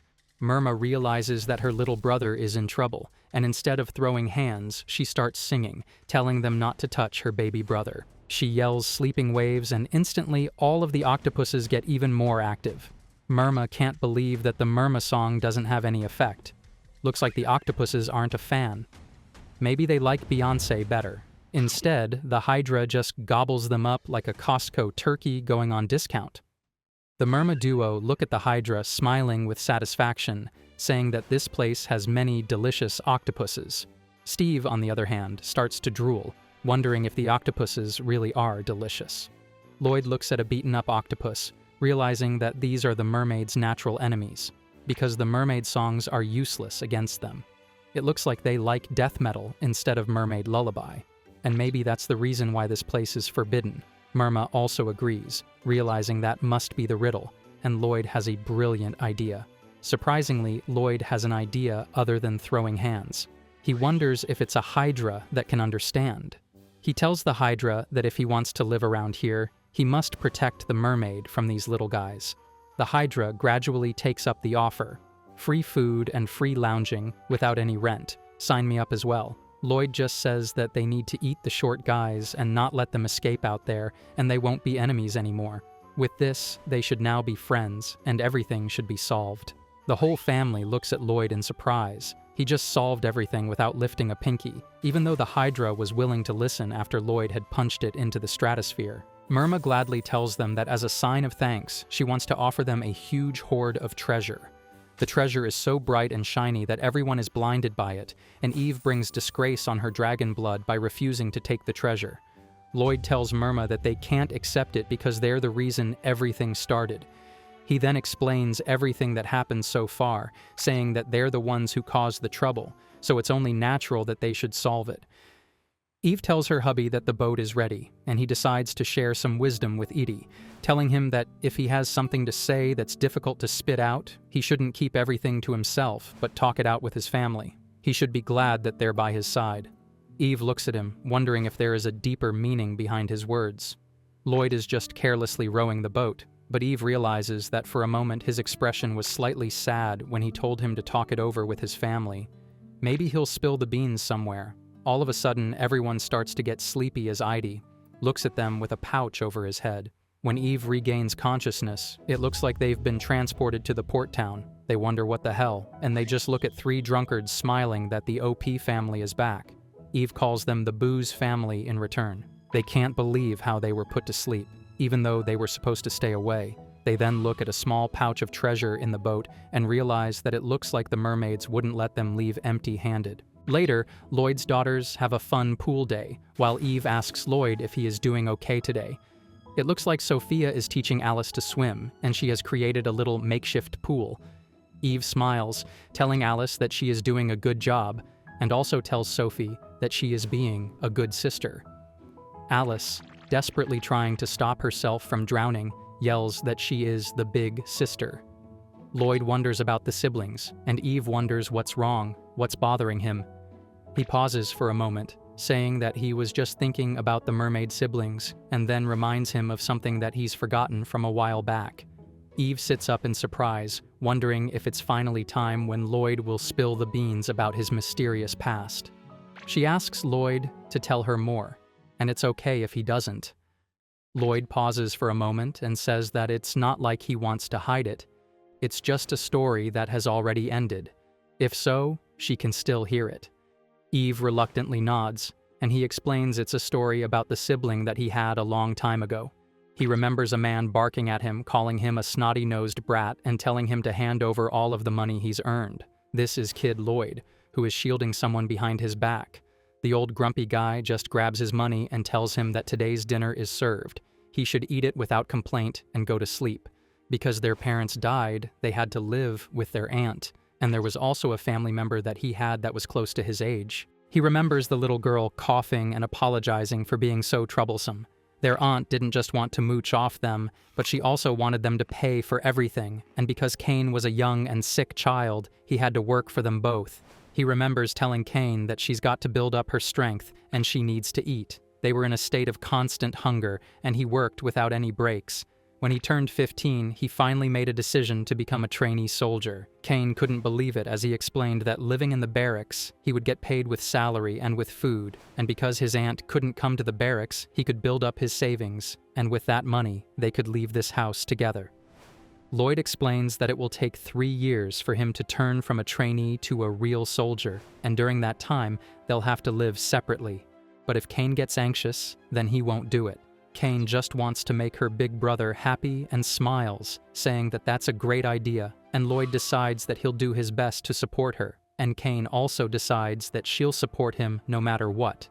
The next few years were a grind. He was constantly sweating, eating, and training, and sometimes he wrote letters to Cain.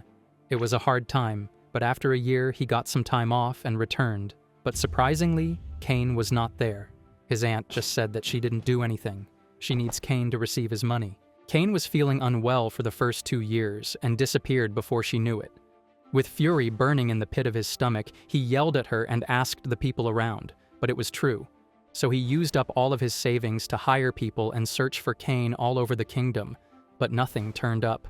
To him, Cain was the only reason he was living by, and now he was empty without a purpose, destined to become the world's greatest tool, and here they are now.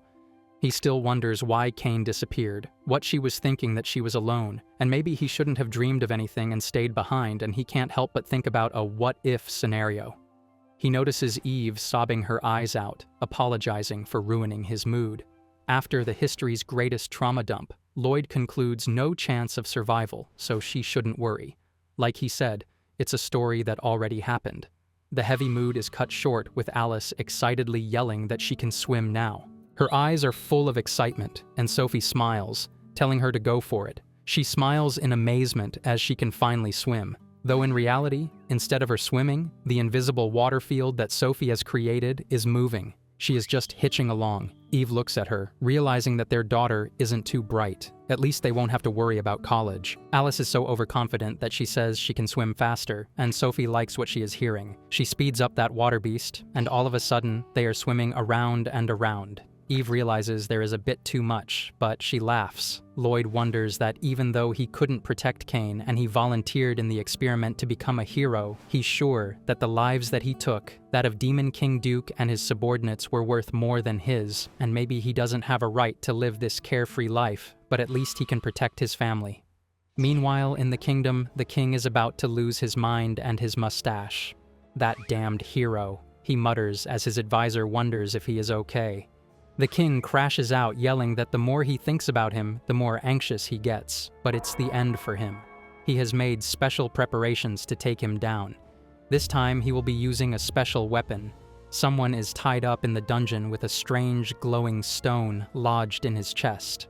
Either the king got hold of Iron Man, or he was trying to copy his fit in a sweatshop. The day is beautiful with the sun bright and warm, and the breeze just right. But this day is the polar opposite of what is in store for this family. Eve smiles, saying that the weather is great, maybe they should go out. But a voice hurriedly calls out to him, wondering if he is here.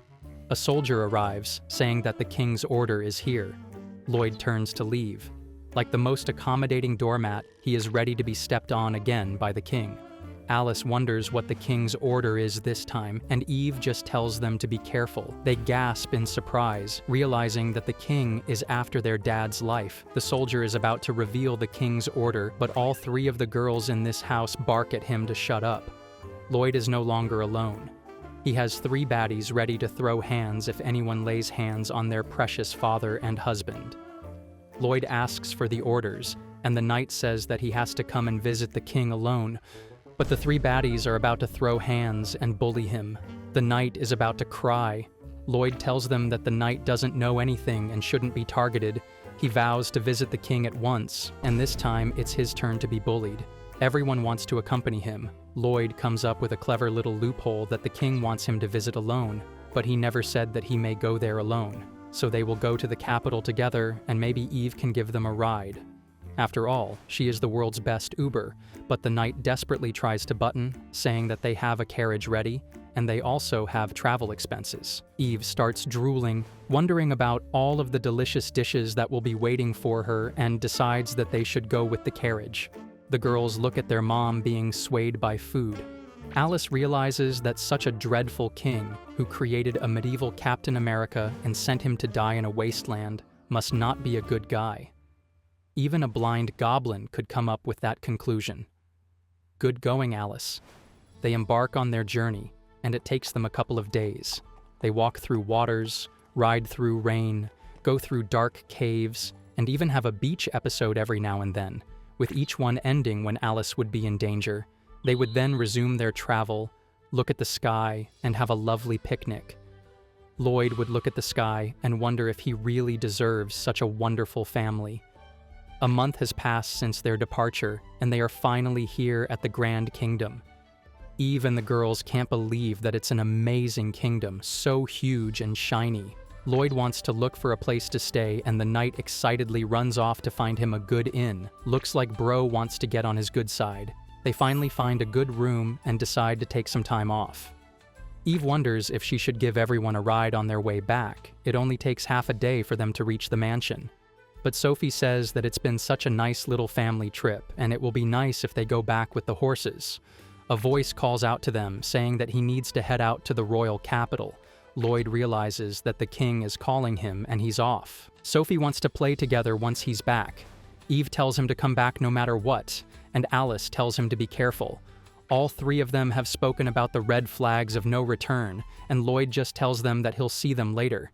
He's escorted to a shiny little carriage, and it looks like the king is inside the carriage. The king greets him, telling him to come in, and sure enough, the carriage rides off at full speed. Lloyd says that he's living peacefully, and the king smiles, saying that that's good. Does he have anything to report, like his family? It looks like he bagged a dragon baddie, adopted the world's strongest magician, and even took the demon lord's daughter under his wing. Then he's saddened. He has no choice but to doubt his loyalty. However, he's not the devil. If he obeys this order, he can trust his loyalty. His new mission is to cut ties with his family. Lloyd's eyes widen in surprise as scenes of his newfound family flood his mind. He apologizes as he can't do it. But he also clears that they aren't scheming anything, they just want to live in peace, and he wants to prove his loyalty in any other way. But the king was just looking for an excuse to brand him as a traitor and tell everyone that the rebellion was confirmed. The carriage smashes open and someone barges in. The king smiles, saying that repeated wrongdoing and disloyalty and distorting orders. The hero is now dangerous to everyone, and their new mission is to execute the hero. The mysterious figure flies towards Lloyd, ready to throw hands. Maybe he doesn't know that his opponent is a magical nuke. The king has some confidence in these weird new characters, telling him to go on with the execution. Lloyd wonders if there is really someone in this world who can kill him. It looks like Lloyd has found his match because the newcomer punches him in the face and sends him flying. Weird enough, he even draws blood. Lloyd looks at him in wonder as the king is excited, realizing that it's working. The hero can be defeated. Has the enemy really appeared that can surpass the hero? Meanwhile, Sophie is excitedly looking at the city, and Eve nervously wonders if they should go out to see the city. She asks Alice what they should do, and Alice says they should go together. Although the city is in high spirits and high budget because of her father's death, maybe she can learn a bit and bring those changes back to the demon realm. They look at the city, and sure enough, it's in high spirit. The crowd is thick, the buildings are beautiful, and the street food is to die for. They look at the hottest topic right now, which is, according to the hero. They wonder if Lloyd is really popular, but it looks like things are getting out of hand. Lloyd has made the headlines as the hero who has demons under his control. who has killed evil and was promoted to the rank of Margrave. But now he has forgotten the king's kindness, and the frightening dragon emperor, the witch of calamity, and the demon have become his allies. He is now starting a rebellion, and the hero has become a threat surpassing the demon lord. They look at the headline in horror, wondering how this can be. Their lovely little Lloyd didn't do anything wrong. His only curse is being too powerful. They look at the crowd starting to panic, and Eve realizes it's the king's scheme. He is trying to tarnish Lloyd's image so that he can use it as an excuse to execute him. They can't believe that the king intends to settle everything this time. Though she doesn't think that Lloyd would lose, only Alien X could kill him, but the king doesn't have an Omnitrix. She prays for Lloyd's safety. Meanwhile, Lloyd throws hands with the mysterious stranger, and each collision leaves shockwaves and craters all around. The mysterious figure grabs hold of a gigantic boulder and throws it at Lloyd. Lloyd wonders about this weird strength, and who is this person? He decides to see what's under his mysterious clothes, and it turns out there is not a he, but a she. Lloyd realizes that this newcomer also has a magical crystal in her chest, so it means that she is also a hero. She attacks Lloyd with a magical chain, and it turns out Lloyd can't gather his strength. The king reveals that this chain can seal away his device, and he won't be able to use his unlimited mana. He smiles, wondering if he is curious about the person's identity, and though it took some time to adjust, the person is the one who survived the very first experiment, the prototype. The king smiles, saying that she has unlimited mana like him, and she has a chain that can seal him, so he is finished. The newcomer slowly takes off her hood, and it turns out to be a blast from the past. Lloyd's eyes widen in surprise as a voice tells him that he is fine. With this, they will be together forever. It turns out it's Cain. Meanwhile, aftershocks of this epic collision shake the entire kingdom, and everyone starts trembling. Eve realizes that Lloyd is in battle, and the fight is still ongoing, so it looks like he can't defeat his opponent in one hit. Sophie innocently wonders if her papa is not One Punch Man anymore. They quickly soar through the air, ready to back him up. There's no way that Lloyd would lose, but she has a bad feeling about it. The hero's sister is also a hero now. Cain smiles, telling Lloyd that she missed him. Lloyd can't believe that she is alive. Cain wonders if he really thought that she had died, but she didn't leave a note or anything, so it's only right. Lloyd looks at her body, even though it's light, but she still has a bit of muscle. She wonders if she's been missing the whole time, and what kind of environment she's been living in. Cain wonders if he's worried about her, but she's sorry, and the past doesn't matter anymore. Lloyd looks at her in surprise, and the king is still celebrating his imaginary victory, so he must be shaking with fear and in need of new pants. The king is just glad that he has the upper hand and tells him to repent. This is what happens when he gets angry. He tells Cain to execute him, but Cain outright refuses, saying that he's just going to be taken by her. The king can't believe what is happening. His mind is about to be blown away to Mars. How come Lloyd can win against any overpowered enemy over? If Lloyd was even a little bit fruity, he did not doubt that the demon lord would also have taken him as a family member. The king tells Cain not to put him in the carriage and to execute him, but Cain refuses. She is finally reunited with her older brother. They will be taking their leave now.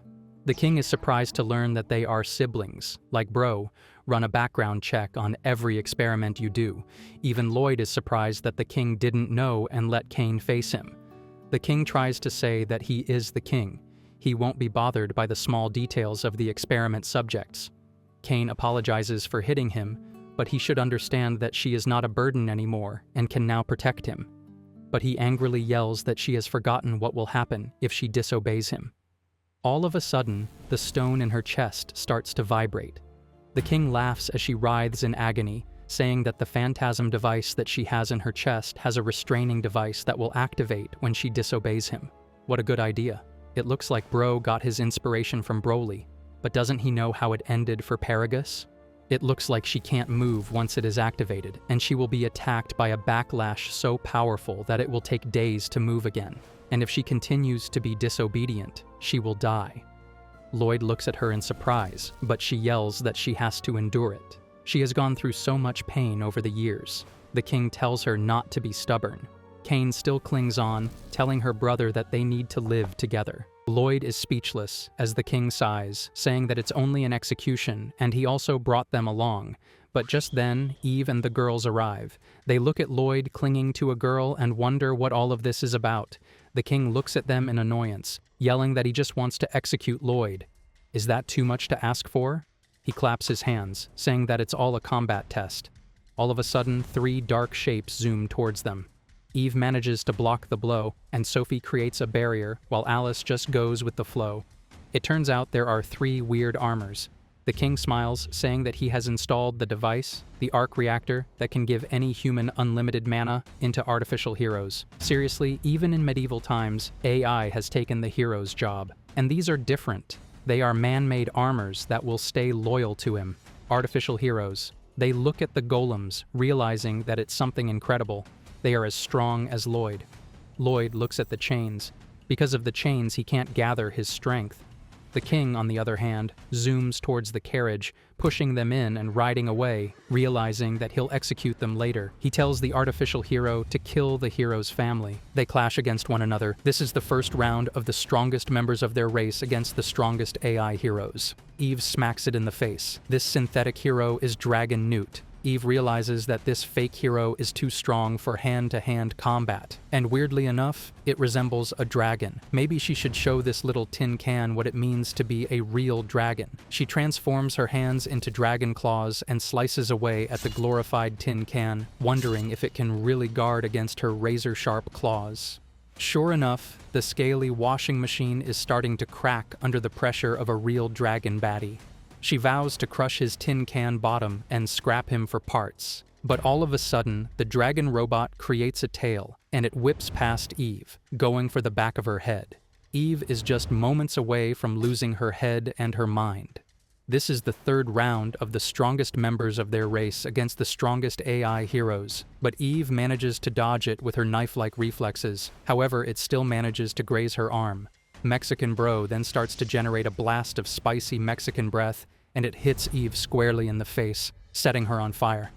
It looks like AI has taken over the job market, and dragons have no place to call home anymore.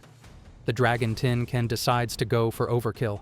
He grabs Eve's arms and blasts through the sky like a supernova, hitting the ground and crushing everything in a 10-mile radius. The weird dragon toy starts laughing as it's about to behead Eve, but Eve has had enough of this sci-fi nonsense. She tells the tin can that it doesn't know who it's up against. She chomps on one of its blades, and the tin can looks at her in surprise, backing away. Eve calls it an unpleasant little toy, wanting to burn her down with such half-hearted flames. She starts chewing on the blade and decides to show her what its tail is really worth. She turns the little scrap of its tail into molten lava and spits it right into its energy core, blasting away its arm. Eve smiles as it couldn't even catch the little bolt of lava. The poor little dragon toy tries to punch her, but its arm starts to melt away in her intense heat.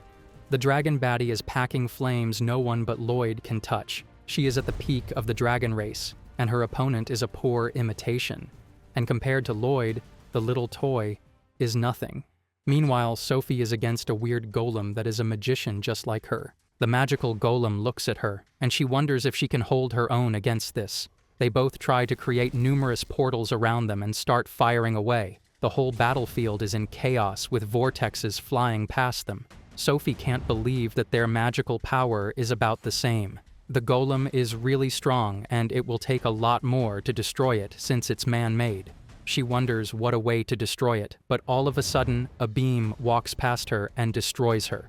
It looks like the golem has killed her effectively and starts laughing creepily, but it turns out it was only illusion magic. Sophie then fires away her own version of Kamehameha, but the golem is ready and quickly whizzes past her. It went back to the smoke after running around, and she couldn't believe how fast it was. She fires the gust of wind towards the monster, and the monster is hit this time, but it quickly vanishes. It looks like this AI is learning on the fly, and it can already use illusion magic. The magical trash can then hits her with a bolt of lightning, and she freezes as lightning is the only thing that works on her. The golem smiles and looks at her, crying. She couldn't fully protect herself, and the golem smirks. She can't believe it can show emotions. Sophie starts pouting. She doesn't care if it's magic or if it's about hands. She's supposed to be stronger. She's the hero's daughter after all. The golem starts to create a lot of illusions and creates copies of itself. Sophie realizes that the real one must be mixed in with it, and she'll blow them all away. She creates a tornado that blows everyone away, but it turns out that the golem is nowhere to be seen. The golem emerges from the ground under her and pierces her with its metallic arms. Sophie also arrives behind her little copy, wondering if it likes sneaking up. It's time for a taste of its own magic. The copy turns into another golem. Sophie explains that she was wondering where the tin can would sneak up on her, and she blended with the surroundings by using illusion magic, creating a golem behind her. Sophie smiles, promising to break her little toy, and is ready to take it on a test run. Numerous rocky hands emerge from the ground as she says that, unlike him, she's coming at him from the front. She yells, "Thunder King, descend," and a gigantic spirit bomb arrives above her. Seriously, Sophie needs a DNA test. Is she related to Goku or something? She smiles, telling the trash can that her papa could have stopped with no difficulty. Meanwhile, Alice is facing a version of her own, and it looks like it's stronger than her. Alice has a difficult time against this demonic little toaster. They clash against one another. The demon came towards the demonic little washing machine. Their blades collide, darkness against light, and Alice can't believe that she's losing in terms of strength. What will Lloyd say? She dodges another dimensional strike and realizes that the blade is weird. Be it physical strength or sword technique, she's no match for this Lloyd GPT-powered demon doll, and she also realizes that this hero is strong.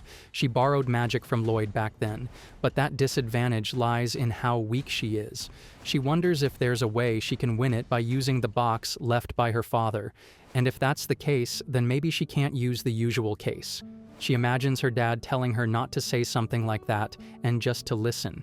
It's a formless object, and the shape and the power and the function are decided by the imagination of the user. So she needs to use each part with a bit of mana, and they will take shape according to her imagination. She remembers wondering if it means that her imagination is key, and it looks like it will use a lot of her brain cells. The Demon King would joke that does she even have brain cells to begin with? She's so clumsy, it looks like there's only porridge instead of her brain. This would cause her to pout, saying that a clumsy person shouldn't be using this thing. The Demon Lord will tell her that it will work out, because the case devours mana from whoever is touching it.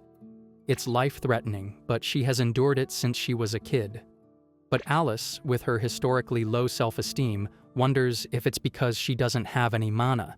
He would tell her to stop thinking like that and remember that the most important thing she can do is have imagination.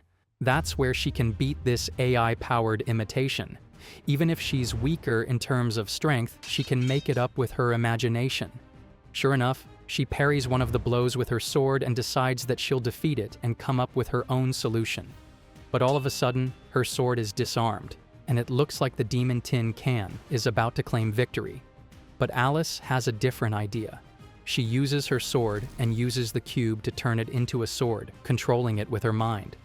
This is a blade mode, and she then disperses all of the components and uses them like rollerblades. She then uses one of the parts to create a hand cannon, striking away with air bullets at the monster. But the monster is unfazed, and it ignores her hand cannon. She can't believe if it's going for the finishing blow. But she uses the killer mode, Bola, and also uses a hand cannon to create a gigantic cube of pure energy. It turns out it's a hammer, stronger than Mjolnir. She has used her imagination to the max, the mana, the arm, and everything that belongs to others, and it's completely different from before. Even though it's a shameless way to fight for the weak, she'll still use it, because she needs to save her new daddy. The golem looks at her in surprise as she crushes it with her gigantic mallet, saying that even if she's weak, she will make up for it with shamelessness. Someone who will become the Devon Gain will have to lose to a half-baked hero. All three of the baddies are done with their little side projects, and they're ready to move on to the main quest. Eve switches to full-on mom mode, asking her girls if they're okay and if their injuries are fine. She's crying over them, saying that as a mother she's worrying her head off, but Alice tells her that she's fine, and Sophie also stretches, saying that she's fine too. It's time for them to save Lloyd. Lloyd, on the other hand, is still chained up in a cell. The chain seals his mana, and he's getting used to it, but it's pretty strong. Kane is waiting next to her. Lloyd looks at Kane and realizes that she's awake. Is her body all right? She says they're just like old times, when she would wake up and he would check on her condition. Lloyd is much different from his childhood version. He doesn't have any emotions anymore. Kane wonders if they need to get out of here, even though they've been reunited. She promises to convince the king, but Lloyd bluntly tells her that he has a family now. Hurried footsteps echo in the dungeon. The king recalls his advisor saying that he needs to give the hero a trial, or else his stock will plummet to the ground. Now he will have to execute him for a crime that no one will complain about. Kane angrily yells if it's true that Lloyd has a family. The king looks away as if he's been caught. He says that he has the AI heroes on it, and they should be dead by now. And speaking of the devils, well, the devil, the dragon baddie, and the mage of calamity, they burst through the castle, yelling that they're here to rescue Lloyd, or they will take down the castle. The king is shaking in his boots, realizing that the synthetic heroes are no good. They should have been strong, and this is a perfect rebellion against the country, so maybe it will be okay to kill him. Like bro, get a life. He tells Kane to kill all of them, Lloyd's family. Lloyd suddenly bursts through the dungeon. They wonder if Lloyd has escaped and is coming to meet them, but it turns out it's Kane, in full psycho mode. They wonder what is going on with her. She's the one who captured him, the girl who was clinging to him. Kane introduces her, saying that she is Lloyd's only family. Eve looks at her in surprise, realizing that's the family member Lloyd told her of, and it looks like she's alive. Numerous chains emerge from her cloak. She says she will die if she disobeys the king's command. That's why she'll have to put an end to them. The chains zoom towards her, but Eve manages to grab them with her dragon claws. She can believe that she stopped the chains, but she still begs her not to put up a fight and hurry up and die, so that the brother and sister can be reunited at last. The epic showdown is about to go down between Kane and Eve. Eve refuses to yield because she intends to hold up her position as best girl for Lloyd, and she knows they will save her no matter what. She immediately melts the chains binding her, and the girls stare at her in shock, realizing that she is a smoking hottie right now. Kane can't believe she melted her chains just like that. Maybe she really is the dragon who can react to her attacks. Kane decides to start with the girls first and lashes her chains at them. Talk about an abusive auntie. Sophie can't believe that a single hit took down her barrier. Alice, on the other hand, barely manages to block it with her sword, and she only got lucky because the sword happened to be in the way. She knows she won't be able to block the next hit. Kane prepares for round 2, but just as she's about to whip the girls again, Dragon Mommy suddenly arrives in front of them, deflecting the chains with her hard, scaly arm. She tells the girls to back down because she'll handle her sister-in-law. Kane looks at her in annoyance, calling her a troublesome little lizard. Eve only grabbed and stopped the chains, which means she can't melt them at the same time. Kane then shoots several more chains toward Eve, and Eve grits her teeth in frustration. She would rather die than let even a single chain hit her beloved daughters. The girls look at her in horror as she yells in pain. One chain manages to slip past her, but all of a sudden she transforms, whips out her tail, and grabs it before it can touch them. In the process, though, she accidentally reveals her cake. Kane stares in surprise. Bruised and battered, Eve tells her that she shouldn't dare set her eyes on her nieces. Kane grits her teeth, furious at how desperately Eve is protecting the girls, as if showing off that she really is family. That pisses her off so much that she shoots another volley of chains. Eve manages to stop most of them effortlessly, but a few slip by and are about to strike her daughters until Lloyd arrives, proving once again that he really is the hero. He punches all the chains away, shielding his family in the nick of time. Everyone looks at him in astonishment, while Kane can't understand how he's even here. His mana was supposed to be sealed off by her chains. He shouldn't have been able to escape. Lloyd looks at her calmly and reveals the truth.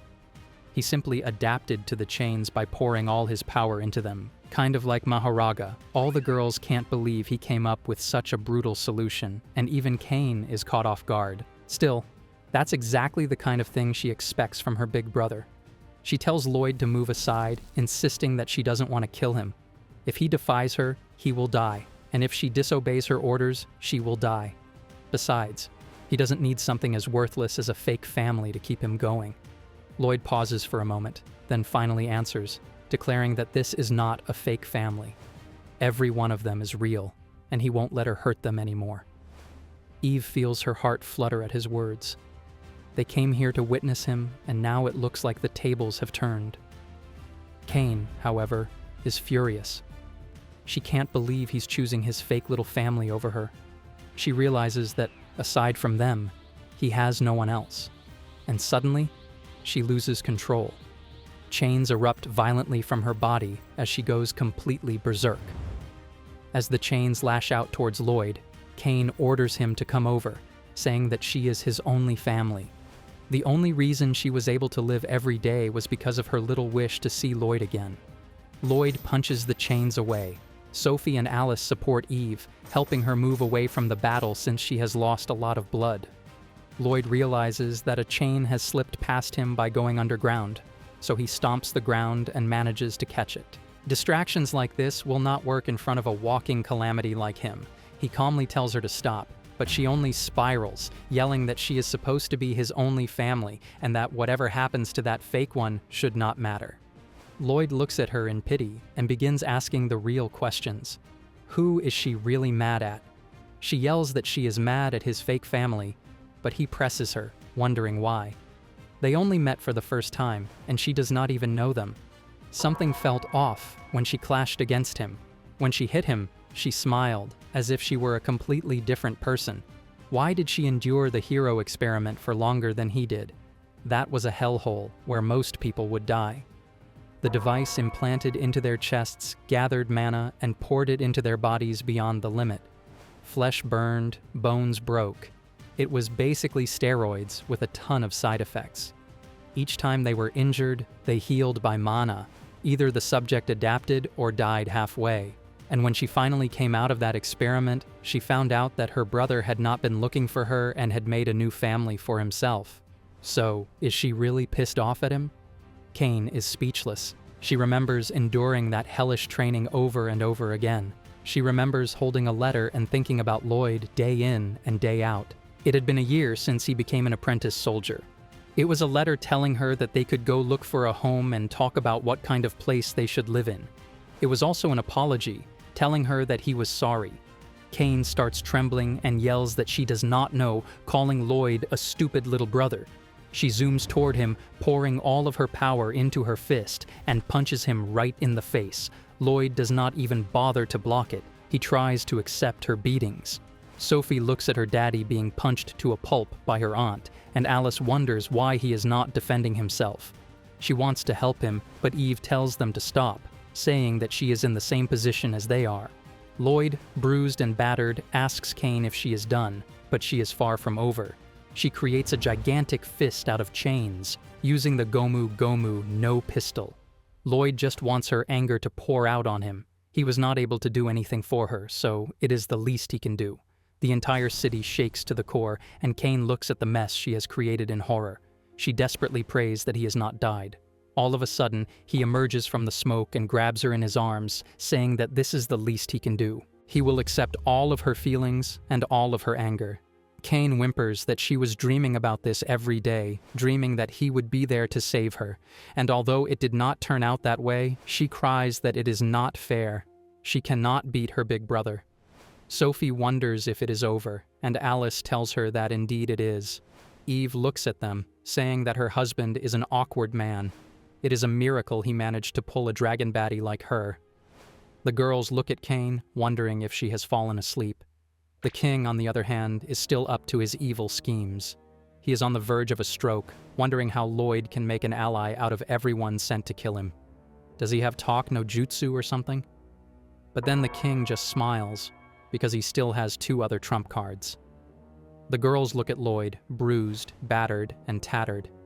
Lloyd also notices that they seem injured, especially Lily, who looks like she needs a healing session. Eve just asks if his sister is fine, and Cain is sleeping soundly. It seems she's not used to fighting, and her body has shut down so that she can regenerate. They sigh in relief, and Eve says that she will die if she disobeys the king's orders. That is what Cain told her. The king arrives, telling them they are too naive, because that was only his first trump card. There is an elimination mode in the device he installed in Cain. Her mana will go berserk, and she will basically self-destruct. He starts laughing, but all of a sudden, Lloyd whips out the device he was talking about and crushes it, saying that he pulled it out earlier. With that, Cain is free. The king really is on the verge of a stroke now. Eve cracks her dragon knuckles, deciding to settle the score once and for all. The king takes a step back, wondering if he is about to get beaten by a baddie. Honestly, not a bad way to go out. All the civilians start gathering, wondering if this is the OP family they have been hearing about. Eve looks at the king, but it turns out he is not there. He ran the second he got the chance. Eve says that the king must be inside the castle and that they should follow him and hunt him down. It is because of him that everything turned out this way. Lloyd deserves a peaceful life, and the king deserves a not-so-peaceful death. A voice booms through the air. It is the king. The entire sky turns black. Alice whispers that it is a hand made out of mana, and Lloyd tells them to take care of Cain. He clenches his fist and channels his inner One Punch Man. He clashes head-on with the gigantic fist, sending shockwaves that terrify all the civilians. Alice wonders what is going on, and Lloyd explains that he is getting pulled in by the fist. She asks why, but he tells her that when mana is too dense, it has a gravitational field of its own. Lloyd tries his best to fend off the attack. The wildness spreads across the royal capital, and soon the owner is in sight. A giant with a skull made out of a demon emerges. They look up at the mana giant, and judging from the voice, it seems the king is inside. The bones belong to the demon race's giants. The king laughs. Bro really conducts inhumane experiments like Orochimaru. Whenever he feels threatened, he summons this magic that activates the giant. He laughs, declaring that he is the strongest hero, the ultimate hero. Lloyd wonders if he should end this man's career right here and now. As soon as Cain wakes up, she angrily asks why Eve is carrying her. The king looks at Cain and says that although the restraining device failed, she could still follow him. If she kills Lloyd and his little makeshift family, he will let her live. Cain pauses, stuttering that she cannot. She wants to live with her big brother. The king accepts her answer as her death sentence and shoots a barrage of lasers at the family. Lloyd manages to block everyone, but half a second later, one slips past his barrier and hits Cain. Eve pushes her out of the way and takes the hit instead. Lloyd's eyes widen in shock. The girls look at Eve, and even Cain is shaken to the core as Eve stands in front of her with a gigantic spike impaling her body. She coughs violently and falls into Lloyd's arms. The idiotic king has turned this dragon baddie into a dragon kebab. Everyone is tearful while the king celebrates his victory. One of the parasites is down, and he decides to kill Lloyd next. Eve is turning pale from all the blood lost, and the king laughs, asking who wants to die next. Bro has started his own version of the Squid Games, telling everyone to fear and regret what they have done to defy him. What he doesn't know, however, is that he has pissed off the one man he never should have. Lloyd tells Sophia, Alice, and Cain that he will leave Eve to them. The girls are tearful, and Cain accepts the responsibility. Lloyd, on the other hand, clenches his fist so hard that it starts bleeding. He wonders about fear and regret, and a strange darkness flashes across his face as he whispers that he is the only one who should live with these feelings.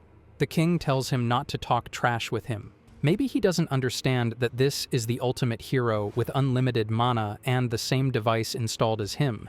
However, even if they have the same amount of mana, the giant can output it faster. All of a sudden, the king gasps in surprise as Lloyd goes into overdrive and hits the monster in the chest, leaving a gaping hole. The king tries to calm himself down and hit him with a sky uppercut, but as he brings his fist down, there is only a smoking crater left. The king starts celebrating too early, but suddenly the entire platform he is standing on begins wobbling. Lloyd emerges from beneath the stone, zooming into the sky and channeling all of his energy into his fist. The king wonders where he is, but in the next moment, Lloyd delivers devastating backshots to the giant. The king looks over, wondering why he is trying to sever the head, and he vows not to let that happen. He He shoots several lasers at Lloyd, each one piercing him and leaving him looking like bubble wrap. Lloyd decides to finish it with a single strike and creates a Susanoo of his own, hitting the giant and managing to shake its energy device. The king is now unsure about his little lab project. How can Lloyd instantly counterattack? Even if Lloyd can regenerate, he is still supposed to be weaker. He shouldn't be able to counterattack with all the pain, but Lloyd just stands there, aura flaring big, saying that the hero won't die as long as the device beats in his chest. If they are talking about pain, he doesn't care about that. They are going to play this little game until one of them is dead, no matter how many hours or days it takes. He tells the king that the fight with the demon king lasted for 3 days, so how many days can the human king stand? The king starts sweating, realizing that Lloyd won't let him go until he is flattened into a pancake. Meanwhile, Cain manages to save the girls and Eve with a barrier of her own. The girls are looking at Eve, crying for her to wake up. Cain starts coming to her senses, realizing that Eve is her brother's wife. She was bruised and battered after fighting her, and even though she is stronger and the hero wouldn't die from a little piercing, she still protected her just like her brother. She wonders why Eve saved her, and she knows she can never get that answer. Eve tries to say something, and Cain realizes that she is still alive. Sophie wonders if she can be healed, but Cain says that the injury is too big. Alice pleads with her aunt to save her by any means possible, but Cain sadly says that she would have used it already if there were a way. Alice tries to brainstorm an idea to save her mom. There is a huge amount of mana around them, so regeneration should be possible. She might be saved if they give her enough mana, but when someone gets mana from another, that mana is rearranged for personal use and cannot be used by other people. So if one tries to forcefully take mana from another person, it will be pointless in use. That's why when Lloyd takes another person's mana, he always uses his mana hand so that he can break down the mana and absorb it, kind of like how a bacteria feeds. So maybe a mana that can heal wounds is still available. Alice wonders if she can really do what her dad does. There might be a way to heal her mother. She asks the other 2 girls to lend her strength and tries to use Pandora's box to create a miracle beyond understanding. The cosmic battle is still raging on between the fraud hero and the real deal. The king grits his teeth in frustration, realizing that to defeat Lloyd, he will have to crush either his device or his brain. Both options seem too troublesome, so how about he just crushes Lloyd instead? Lloyd tells him he can try, and they go blow for blow with the gigantic giant. Meanwhile, Alice realizes that she needs to break down her mana and give it to her mother. She tries to imagine life returning to Eve, asking the other girls to lend her strength. She creates a gigantic funnel-like construct, and Sophia looks at her in awe, wondering if it can heal their mom. The shape looks like an hourglass. Alice tells her that this is a one-shot gamble. If they manage to hit the jackpot, Eve will be immortal for the next 4 seconds. Eve starts healing, and Sophia tells her sister that her device is amazing, but Alice is too focused to reply. The mana consumption is difficult to control. It feels as if she is being drained, and if her mana hits rock bottom, she might die. Fortunately, she has a walking magical generator for a sister. Sophie pours her mana into the construct, and Alice warns her that if she runs out of mana, she will die. Yet the conviction in Sophie's eyes shows that she won't back down. Alice realizes that they are the same. Neither will let their mother die, even if it means sacrificing themselves. Cain watches the girls in horror, unable to believe what is wrong with this family.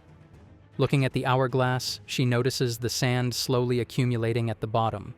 That energy will help Eve recover, but it isn't even halfway filled. Just like how she wants to be with her big brother, Cain knows that if she lets the others die, Lloyd will be devastated. The reason everything has turned out this way is because of her, and she has never seen Lloyd so furious and pissed off. She curses how things have unfolded and pours her mana into the hourglass. Alice wonders if that's okay, but Cain tells them not to get their hopes up. She just doesn't want to owe anyone anything, and besides, her brother will be sad. The 3 girls continue pouring their mana into the hourglass. Meanwhile, on the other side of the battlefield, the so-called ultimate hero is struggling to face Lloyd. The king wonders what is happening as Lloyd regenerates completely, promising to destroy him once and for all. One of the lasers shoots at Lloyd, but Lloyd breaks one of the magical devices on the giant's arm. Right now, he doesn't look like a hero, but rather the god of calamity. He recalls Alice naming their attacks, and if they were to name this one as it is, then it is the biting dragon, and with Dragon Fang, he will crush the king to pieces. Lloyd starts firing his own version of the laser beam attack. The king looks on in horror, wondering what this new assault even is. The blasts are biting chunks of the giant out of existence, and worse, it looks like Lloyd is adapting.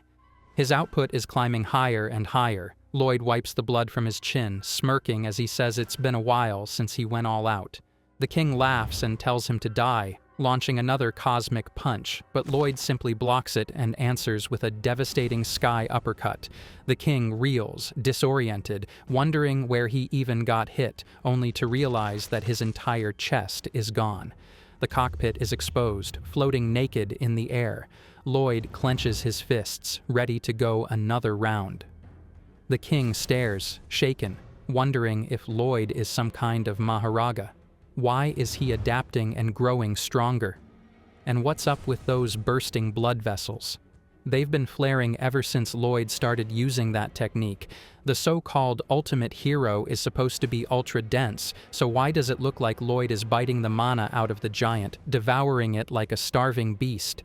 Worse, he seems to be poisoning himself with mana, yet somehow thriving. Lloyd explains. He's been through this routine since the experiments. His body would get destroyed by mana poisoning, and he would forcefully heal it. By repeating the process and refusing to die, his body grew accustomed to the poison. His raw output might have been lower at first, but his supply line was ironclad. By overloading it with mana again and again, he broke the limiters and forced his body to adapt. Now, he's stronger than ever. Lloyd has evolved from being a glitch in the system into an unexplainable error in the code itself. Suddenly, the king finds himself floating like a lantern, sweat dripping as the realization hits. He's going to lose. He tries to use the reverse curse technique, transforming the giant into a blazing lava monster by going for maximum absorption. If Lloyd can adapt, so can he, or so he thinks. The king hurls a barrage of fireballs, screaming that no matter how much Lloyd acts like a hero, he's still a weakling who can't stand in front of him. But then the mana in front of him begins to crack. The king freezes, horrified as the air itself fractures. He reaches out to touch it, only to recoil in agony, mana poisoning. The excess pressure is tearing the construct apart, breaking the cockpit from within. That's the flaw in his plan. Lloyd is a living being who can adapt, while the giant is nothing more than an energy puppet. It's absorbed too much mana and is about to explode. The king panics, debating his final move. He can either release the mana and lose to Lloyd or die like a hero. Choosing desperation, he decides to vent all the mana into one final strike. He charges a hyper beam of black energy and screams for Lloyd to die as the colossal blast rips across the battlefield. Lloyd doesn't flinch. He faces the beam head-on, choosing to absorb it. That's his answer to any opponent who has more mana than he does. For this, he decides to borrow a certain forbidden technique, the late Demon King's trump card, Devourer of Souls. Back inside the energy bubble, Alice tries to resolve this situation. It looks like her mother is finally healed up, but she is still unconscious. Cain wonders why she is not waking up, and Alice desperately prays to the heavens not to let her mother die, calling her mother for the first time. Back at the reality-warping battle, Lloyd is going blow for blow with the dying magical engine. The technique was originally made to exploit the opponent's opening, and right now, this unending Kamehameha has no openings. If he can't stop it, his mana poisoning will get to his brain, and he will die. The king is also suffering. For the first time in his life, he is suffering from so much pain. The mana is constantly seeping in and causing poisoning. He wonders if he is going to die. If the strongest being is not under the king's control, isn't he dangerous? Such a dangerous element can't be left alive. He vows that his kingdom will achieve absolute peace, and he will not die and be the victor. The king starts breaking through his defenses, and the mana poisoning is speeding up. All of a sudden, memories flood into his brain. All of the great times he had with his wife. He wonders what if he dies. He will be falling them soon. He won't let any of his family die again. He yells like a true father that he won't let his children die. If he is the one, He has to die, then so be it. A voice echoes in his mind, calling him an idiot and telling him that no way he is allowed to die. Before laying the pipe on his wifey, he looks at the sky, and Eve arrives in her dragonic majesty. Apologizing for making him wait, Lloyd looks at her in surprise as she creates a gigantic dragon claw in front of his magic hand. She swipes the giant, creating an opening for Lloyd to attack. The beam is interrupted, and Lloyd realizes that this is the opening he has been waiting for. The Demon King's attack once hit the hero, and he had to use both of his arms to defend himself. But then again, if he grabs the mana that can't be absorbed, he can do a lot of impossible things. He decides to unleash all of the absorbed mana in a single go, and uses Dragon Fist, Devourer Fang to hit the gigantic golem with a giant energy fist that slams through it and clears the sky of all the clouds. The king drops from the gigantic monstrosity. He is bruised and bleeding and on the verge of death. Eve wonders, why is this scumbag still alive? How can he avoid that? Is his superpower good luck? The king looks at Lloyd, wondering if he is going to die now. He tries to come up with a trashy excuse that he just wanted to protect his kingdom.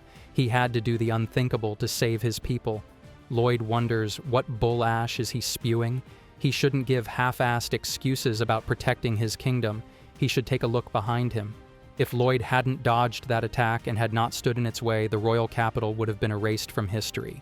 The king looks at him in surprise and horror as Lloyd says he has been protecting the people since day one, and he was willing to cooperate and support him till his death. But he shouldn't lay a hand on his family ever again.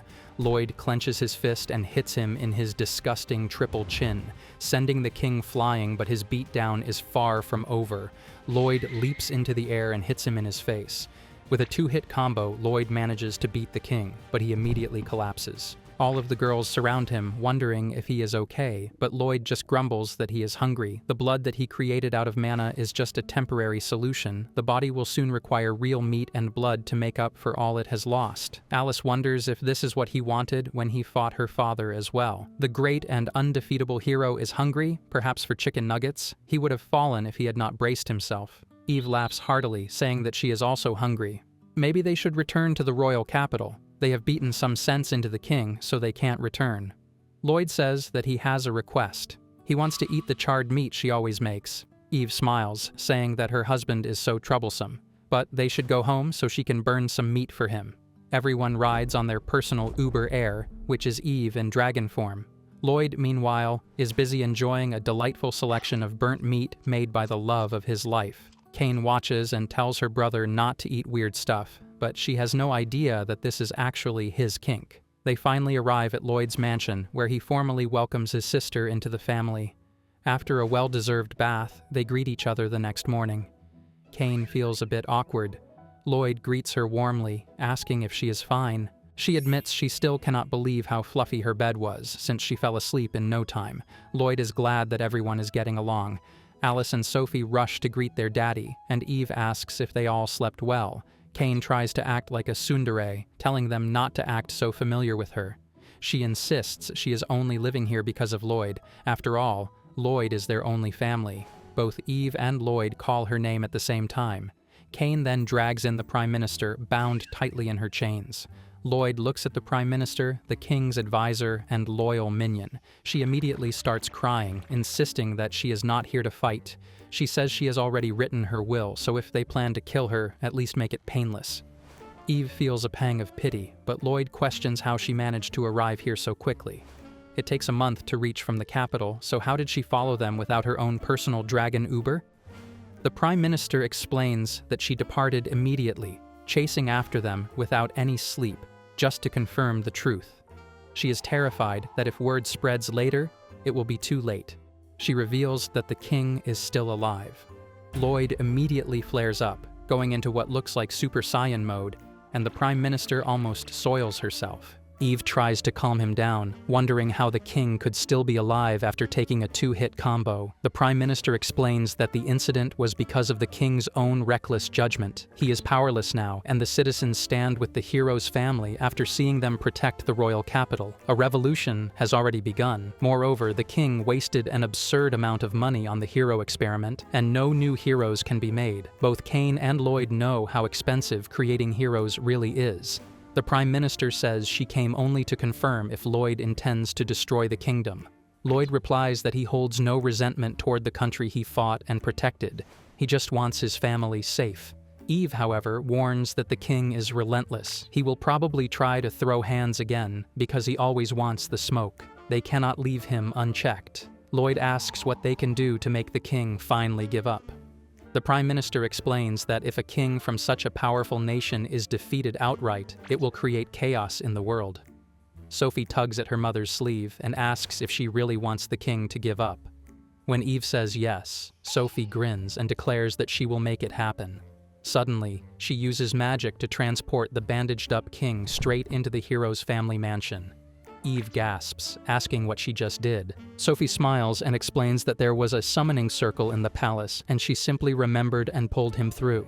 The king, staggering and broken, looks at Lloyd, towering over him. Lloyd cannot forgive the fact that this man almost killed his family. The king realizes his time has come. Cain steps forward and asks to say something.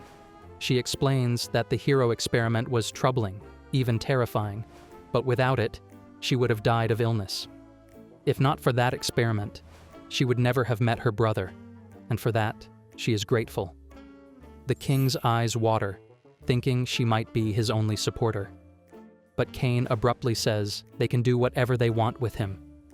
The king stares, dumbfounded, expecting her to side with him. Lloyd steps in. He says that if he had never become a hero, he would never have met Eve. He turns to her and asks if she remembers what she said yesterday about wanting a peaceful life instead of the harsh life of a hero. He admits he tried to imagine it, but stopped because it was through being a hero that he gained this family. The king, once again, dares to hope that he might find compassion here. But Lloyd is not in the mood to serve compassion. He is serving hands day in and day out. If the king tries to go after his family again, then he should already understand what will happen. The king is so terrified that he faints on the spot, foaming at the mouth. The Prime Minister sighs in relief, grateful that they have at least scared him senseless. She wonders aloud if she must carry this meat bag all the way back to the capital, which would take another month.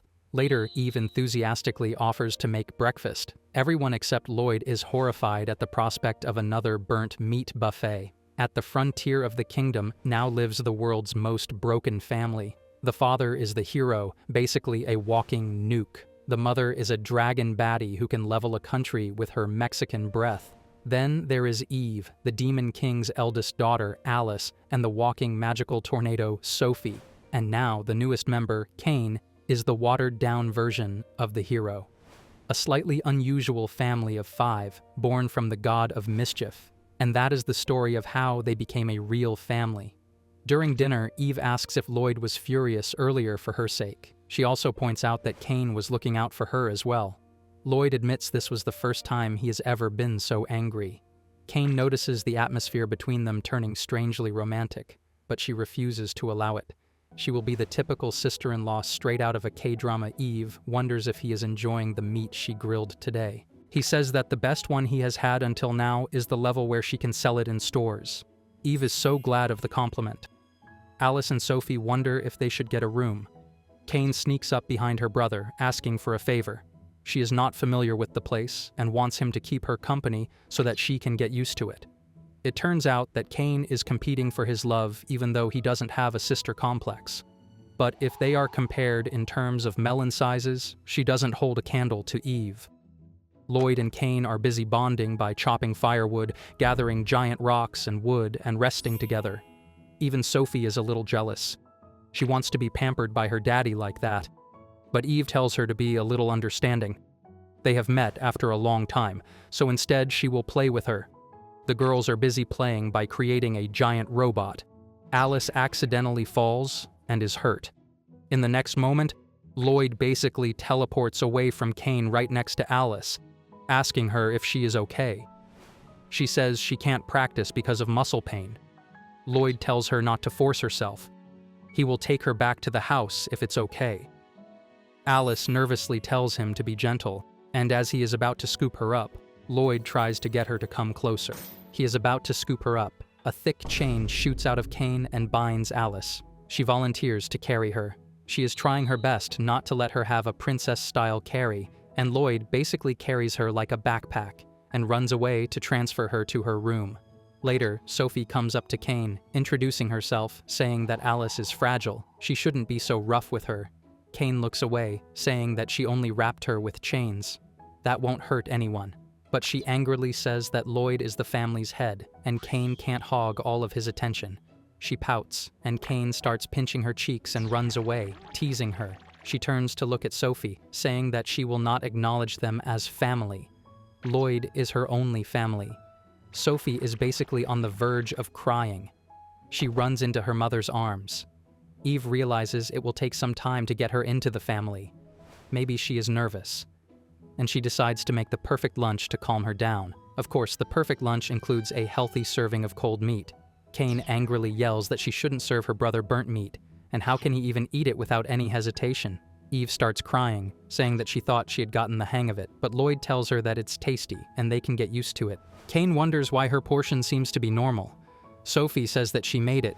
Eve roasts meat only for Lloyd, and it looks like she is improving. Eve is touched to the core. While Kane can't wrap her head around why her brother has a thing about burnt meat. She nervously wonders if they flirt in this way, and she must protect her brother at all costs. Later, Lloyd is sleeping, and Eve slips into his room, asking him if he is awake, but it turns out he is sleeping. She wants to apologize for making him push himself like that. When she almost died, he became a walking calamity. He was so angry that he could take down God himself, and it just shows how much he cares for her. She believes that the vow for marriage in human language is to stay together until death parts them, but a human and a dragon have different lifespans. Someday they will move to the next world before her, and she shouldn't be saying this since she almost died herself. But he should stop rushing through life. They should enjoy every moment and live together, because she is counting on them. She gently pecks him on the cheek. Kane hears her little declaration. She is sleeping just next to him under the covers and can't interrupt this little touching story. But she doesn't seem to care. She is sleeping just next to him under the covers and can't interrupt this little touching story. If she thinks about driving her out, she will be exposed as having a soft corner for her Lloyd. And if she stops her now, she will be the bad guy. Kane tries her best to stay awake, but all of a sudden she dozes off. When Lloyd wakes up, he finds both Eve and Kane on either side. He wonders what they are doing in his bed. Kane angrily wonders why she didn't leave after saying goodnight. Eve says that she couldn't catch a wink of sleep in his embrace.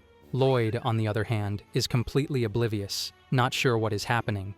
After their little adventure in Lloyd's bed, Eve passed out cold, dreaming about grilling Lloyd's meat. Kane, on the other hand, wonders why Eve has overslept. She is usually the first one to wake up. Lloyd says that she couldn't sleep yesterday. Alice wonders if her mom is not feeling well. She is usually the one who hunts for them, but that's not what happened today. Lloyd offers to go get the ingredients himself. He visits one of Eve's hunting grounds. The trees are huge, and they can't even see the sky. Alice tells them that they should look for food over here. They manage to stumble across a couple of carrots, some radishes, and other vegetables. But they have no clue where the usual chicken is that they have for lunch. They wonder if the chicken just flies around the air, and that's why Eve manages to hunt it. Lloyd says that he will be hunting with Sophie, and Alice should stay with Kane. They jump off, and Alice waves to her daddy, pleading with him not to leave her alone. Kane wonders why she is so nervous around her. Alice nervously says that she is not sure what she is talking about. It turns out it's because of her expressions. It's full of malice, and there is no way she wouldn't be afraid. Kane binds her all of a sudden and asks what if she kills her right now, but it turns out she is just teasing her like a normal ant. She is not under the king's control anymore, and Lloyd would be too pissed off, so she won't be killing anyone. She is even amused by how ticklish Alice is. All of a sudden, they find a sky eel slithering around. The sky eel can help anyone recover, just like a sensu bean. It is a high-grade food, but they wonder why it's living here. Cain finds it delicious and tries to catch it with her chain, but it's so slippery and slimy that it slips out of the chain. It's getting away, and Alice tries to grab it, but it just slithers away. Cain also decides to help her. A few seconds later, both of the girls are breathless and full of slime. Later, Lloyd, who is carrying the mountain chicken on his back, runs into Alice and Sophie, who are full of slime. They look away, saying that they got into a little situation. They also have the eel tucked away in a wicker basket. Lloyd says that they have the ingredients for a 5-star gourmet meal. They should head back to the mansion. Later, Eve is furious that they left without even telling her. She is so furious that she starts chomping on his head. And Cain angrily tells her not to bite and eat her brother. Lloyd says that he left a message, but his message was more like an encryption. He only told her that they are going out and she shouldn't look for them. Sophie, being Mama's girl, excitedly says that they got some food. She looks at Alice, asking her if she got eaten by a fish again, as if it's something normal she does. She says that they caught an eel. It's a very invigorating food. Alice starts worrying about the food. She says that they are going to eat it. It's a very invigorating food. Alice starts worrying about Eve. It looks like she couldn't sleep last night. And is she unwell? She almost died during that battle, and they had to heal her with the unusual magical device, so there might be side effects. Eve realizes that she was worrying about her mommy and says that she was fine. She just stayed up last night. She is sorry for making them worry. Alice tells her that she has to repay the favor and wants her to stay well, calling her mom. This is enough to reduce the once proud dragon baddie into a blubbering mess. She starts crying because Alice finally called her mom. Alice tries to tell Eve that she will get slimy too if she doesn't keep away, but she doesn't care. She also wants to hug Cain, but Cain tries to keep away. Lloyd feels left out and grabs the eel to become slimy himself so he can join them in the bath later. The 3 girls are smiling devilishly as Cain tells them to stop. In the next moment, she is wearing a girly dress and the manager is smiling, basically having a nosebleed after dressing another pretty girl up. Lloyd and the others are digging her new look. This is Ian Town, the town they usually visit when they are short on supplies, and right now they are playing Dress Up, Darling with Cain. The girls are dressing her up, and Alice says that she is adorable if she just stays quiet. Cain wonders what she says, and Alice says that she is scary when she talks. Cain has been telling them that she doesn't need new clothes. Her potato sack works well. She asks Lloyd if it suits her, and Lloyd wonders if she wants to try other ones as well. She decides to try another dress, and they finally have her consent to dress her up. Lloyd later carries the entire shopping haul on his back.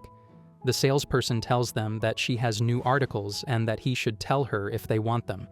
Eve wonders what's wrong, and he tells her nothing, and they start on their little shopping trip. They stop for kebabs, and Alice wonders if it's nice.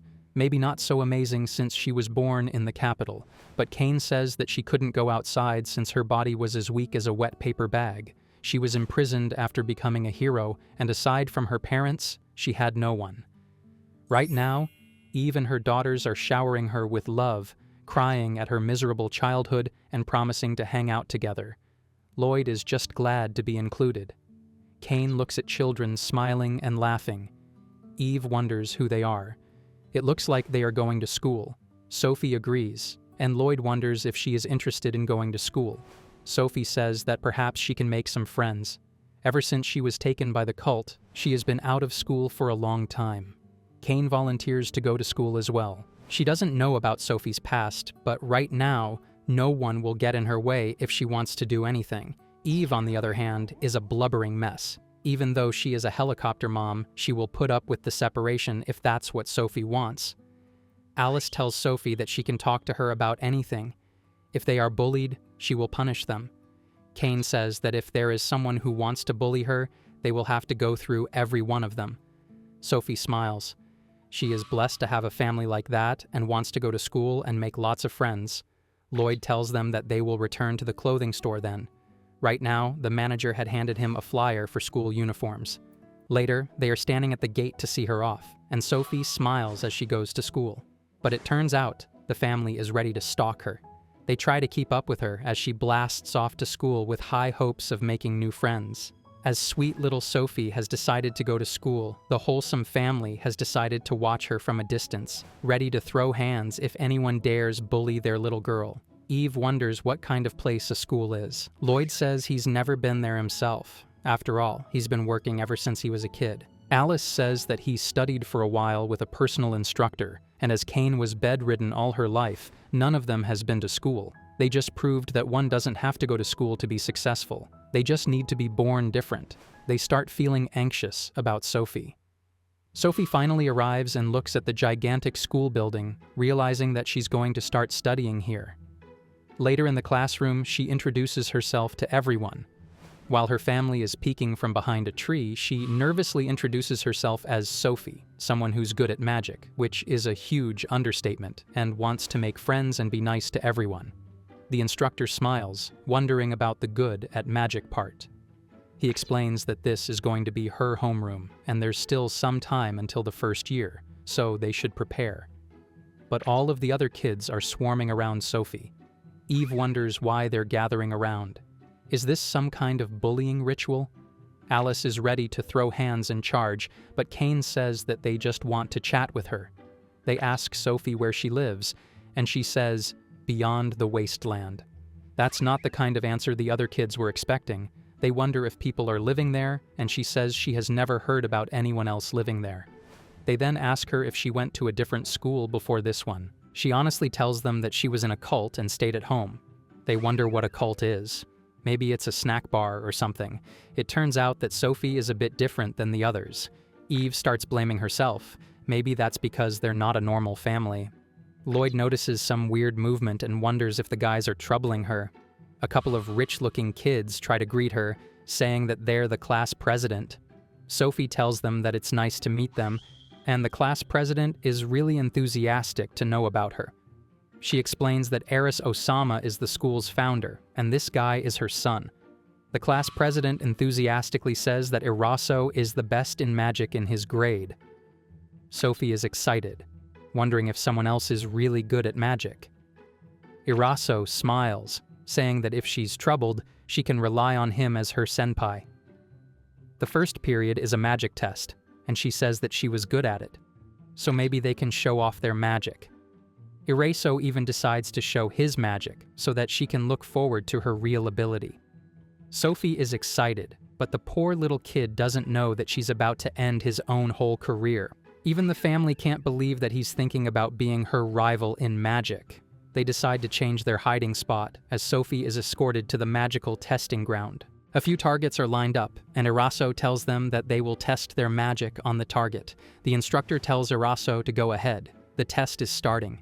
Next up, Sophie is ready to go and show everyone how it's done. She enthusiastically points to the sky, and instead of a little fireball appearing, an inferno made out of hell flames appears. Eraso wonders what is going on, as she basically nukes the entire training site. She enthusiastically tells everyone that she hit all the targets, and this should get her a perfect score. The teacher is unsure how to react. She enthusiastically walks back to Eraso, wondering how her magic is. The family is proud to look at her firepower, and Eraso apologizes for getting ahead of himself. It looks like his spirit and confidence are both long gone. Kane wonders if this is going to make it difficult for her to make friends. Sophie is eager to make friends and has enrolled in a magic school, but everyone is shocked that she has a magical arc reactor on her fingertips. Lloyd says that the power of the output was too strong and it will scare people away. Sophie smiles as Kane wonders if she will be able to make friends at the school. Eraso apologizes for getting ahead of himself. Sophie innocently wonders if she did something wrong. Later, the first period is languages. Sophie is sitting on the front bench, and her family is looking at her from behind a tree. Just a normal day for them. The second period is history. The third and fourth are math. Sophie is starting to get tired. Kane wonders if she is familiar with the subjects. Alice tells her that even though she is a prodigy, these things need experience. Lloyd recalls her time at the cult, and there is no way she could study in that environment. Everyone starts feeling sorry for her, wondering how she will deal with the situation. Lloyd also has a request of his own. Lunchtime arrives, and Sophie looks around, wondering why there are so many people. She looks for her senpais and notices Eraso looking at the ceiling blankly. She enthusiastically calls out to him, wondering if she can sit here. Eraso says that her display of magic was breathtaking, and she has his respect. She cluelessly thanks him, and the class president smiles, saying that Eraso is very sensitive. Losing at magic, which is his best subject, has hurt him. She then asks Sophie if she is troubled by anything. She says that studying is kind of hard, and she can't get to talk to others. Her magic was surprising to everyone, but she feels as if everyone hates her. She thought that she would make a lot of friends at school, but she doesn't know what to do.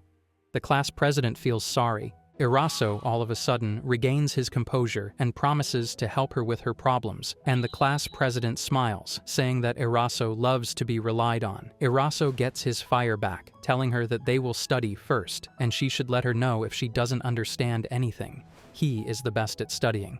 As for talking with everyone, it's only the start. The topics that they share can only increase from now on. Eraso smiles, telling her to be proud, for she is strong, and her magic is beautiful. Sophie is glad that she found a kindred spirit, and Eraso takes the L like a sport, turning it into a W. He is surprised that someone is out there who can best him at magic, and Sophie smiles, thanking him, and he tells her to stop thanking him. Meanwhile, Lloyd and the squad are roaming around the school, wearing bandanas and school uniforms that they probably stole. Lloyd says that they don't need to encourage her. It looks like things are under control. Eve is just glad that she got to make the school uniforms. She is glad that her little girl is smiling. As they are about to pull out, the security arrives. After all, they are too old to look like students.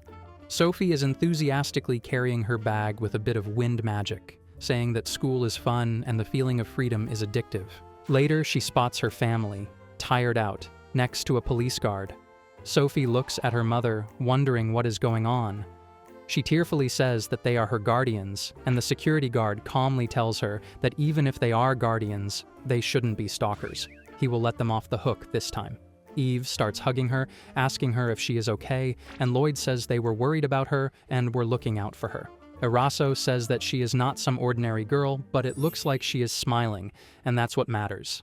Sophie heads off to school, and just as she blasts away, a black figure tries to chase after her. Kane quickly restrains her with her chains, and from the way she places them, it almost looks like she has a kink for tying people up. Alice tells Kane that she cannot follow Sophie to school every day, but Eve is worried.